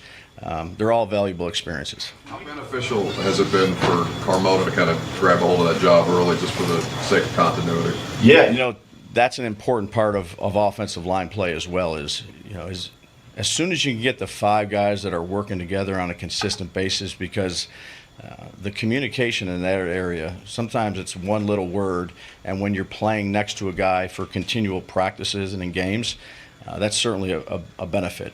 So he's done a nice job. Again, these young guys, they're still learning the game of the NFL, but they've done a nice job, and Carmona is one of them. He started out on fire, but kind of... One more time, who? Carnell Tate. He started out like a really good start on fire, I guess you could say, but he kind of faded away a little bit. What can you do to get him back on track? Yeah. Well, I would say fading away, obviously, numbers, catches, that's what everybody sees, which I understand that. That's a job of a receiver, but in terms of what he's doing and how he's doing it, he's done a nice job. So he's where he's supposed to be. Look, that was a tough play, and look, we got to make tough plays in this league, but I have a great amount of confidence in Tate and how he goes about his business, what he does on the practice field. Look, I think everybody would love to have 15 catches. I'd love to have 15 catches. But he's doing the right stuff. He's in a good headspace. He's where he's supposed to be, and I have a lot of confidence in Carnell. It seems like you're starting to move him around a little bit more as opposed to like just at X. Is that something by design that came about, or was that always the plan? No, I'd say, again, place a premium on these guys understanding different positions. So whether it's, Tate or DK or Ellick or Wandell, I would say that the 5 of those guys that have been going with the ones at a consistent basis, they know really all the spots. And that's important in terms of conceptualizing the play, being where you're supposed to be, whether that's inside, outside. So, we keep throwing that at them. Again, today is, another day of kind of adding a few new wrinkles to kind of see how it looks before you really get going. It'll be an important day for us. Guys will obviously be making the final decisions, but how much do you voice your opinion on certain guys as you get close to these roster cuts being made? Yeah, well, look, that's at the end of the day, that's going to be, Mike and Coach Sala's job, but there's definite interaction, on a daily basis, and then definitely after games with the coaches and the personnel side. And you need that to be a pretty good organization. You need to have give and take. You have to express what you think of the players. They're going to express what they think of the players. You come to a common ground. But at the end of the day, Mike and Coach Sala are going to make those decisions. But the give and take here has been very good. When we hear Robert talk about the no game planning for preseason, and we also hear about how vanilla the plays are where you're not necessarily running your own stuff, where do these plays come from? Like, what are you guys running in the preseason? We have tons of plays. So, again, it's more about the execution of the plays more than anything else. So just going out there, doing what you're supposed to do under competitive lights and making sure that, your teammate can trust you, your coach can trust you. So, again, you can pull from a lot of different things, and every team does it. It's not just the Tennessee Titans. It's, there's an evaluation part of it. There's also an execution part of it, which, make no mistake, whether it's a practice, a preseason game, whatever it may be, we're looking for optimal execution every time we're out on the field. How much grace do you have to give the players knowing that you're looking for execution and something that they might not be super familiar with? Yeah, look, everybody's got a job to do. So when we go into whatever it may be, a practice where we're putting in, however many new plays today, or it might be a preseason game, it's going to certainly happen during the regular season game. That's our job. So there's no excuses about anything like that. Our job is to go out there and operate at a high level of execution every time we're out there. Considering what they had to learn in terms of the system and principles and things, and then some new guys, and JC coming back from injury, has the offensive line, especially in the run game, maybe been the most pleasant surprise to you? Yeah, again, it's the ultimate team game. So am I pleased with the offensive line? Are we pleased with the offensive line? They've done a nice job. Certainly we can be better all the way around in really all the spots. But those guys have done a nice job of communicating. It starts with Slotty and getting things set for the guys and then working together. They're banging on guys every play. they've played physical and they've played smart, and those are two good places to start. We've seen when Levis has been in there, a lot of quarterback runs, designed RPOs with him keeping it and whatnot. What's kind of the entailment of that? Yeah, I think he can do it. So, that's part of our offense, and I think he's pretty good at it. So he's a big, strong guy. We've had other quarterbacks that are able to do those type of things, and want to give him an opportunity to go out there and show some things that he can do that we like doing. You started by saying you're pleased with where the guys are at. Yeah. Specifically with the first team offense, what are you most pleased with? Like, what have they done the best so far? Yeah, that's, again, every day I appreciate their attitude. I appreciate their commitment to learning this stuff. I think going out there's been a lot of good execution. And then when there's not as good execution, because the defense plays well too, they've done a great job of coming in collectively, watching the tape, going through it, making the corrections. And then, we talk about don't be an error repeater, make the same mistake twice. That's what training camp is for, is to make sure that we're diving into the information. We're going to go out there and make mistakes. When we go out there and we get it again, let's make sure we nail that one.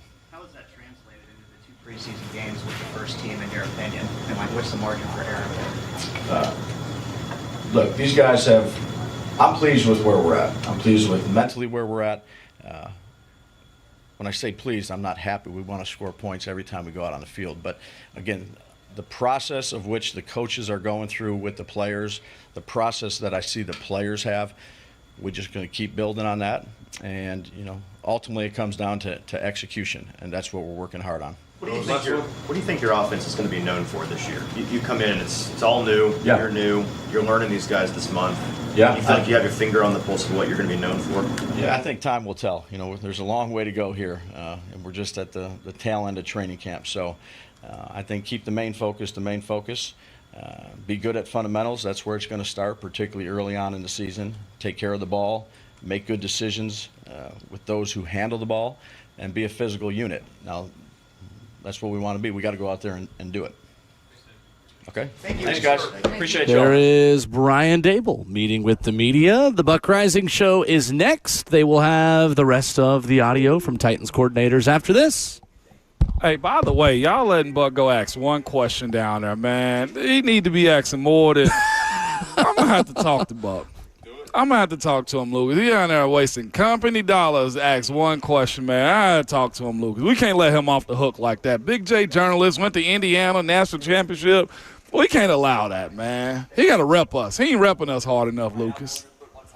Get us out of here. All right. Twitter fingers and my mic is very hot right now. Peace.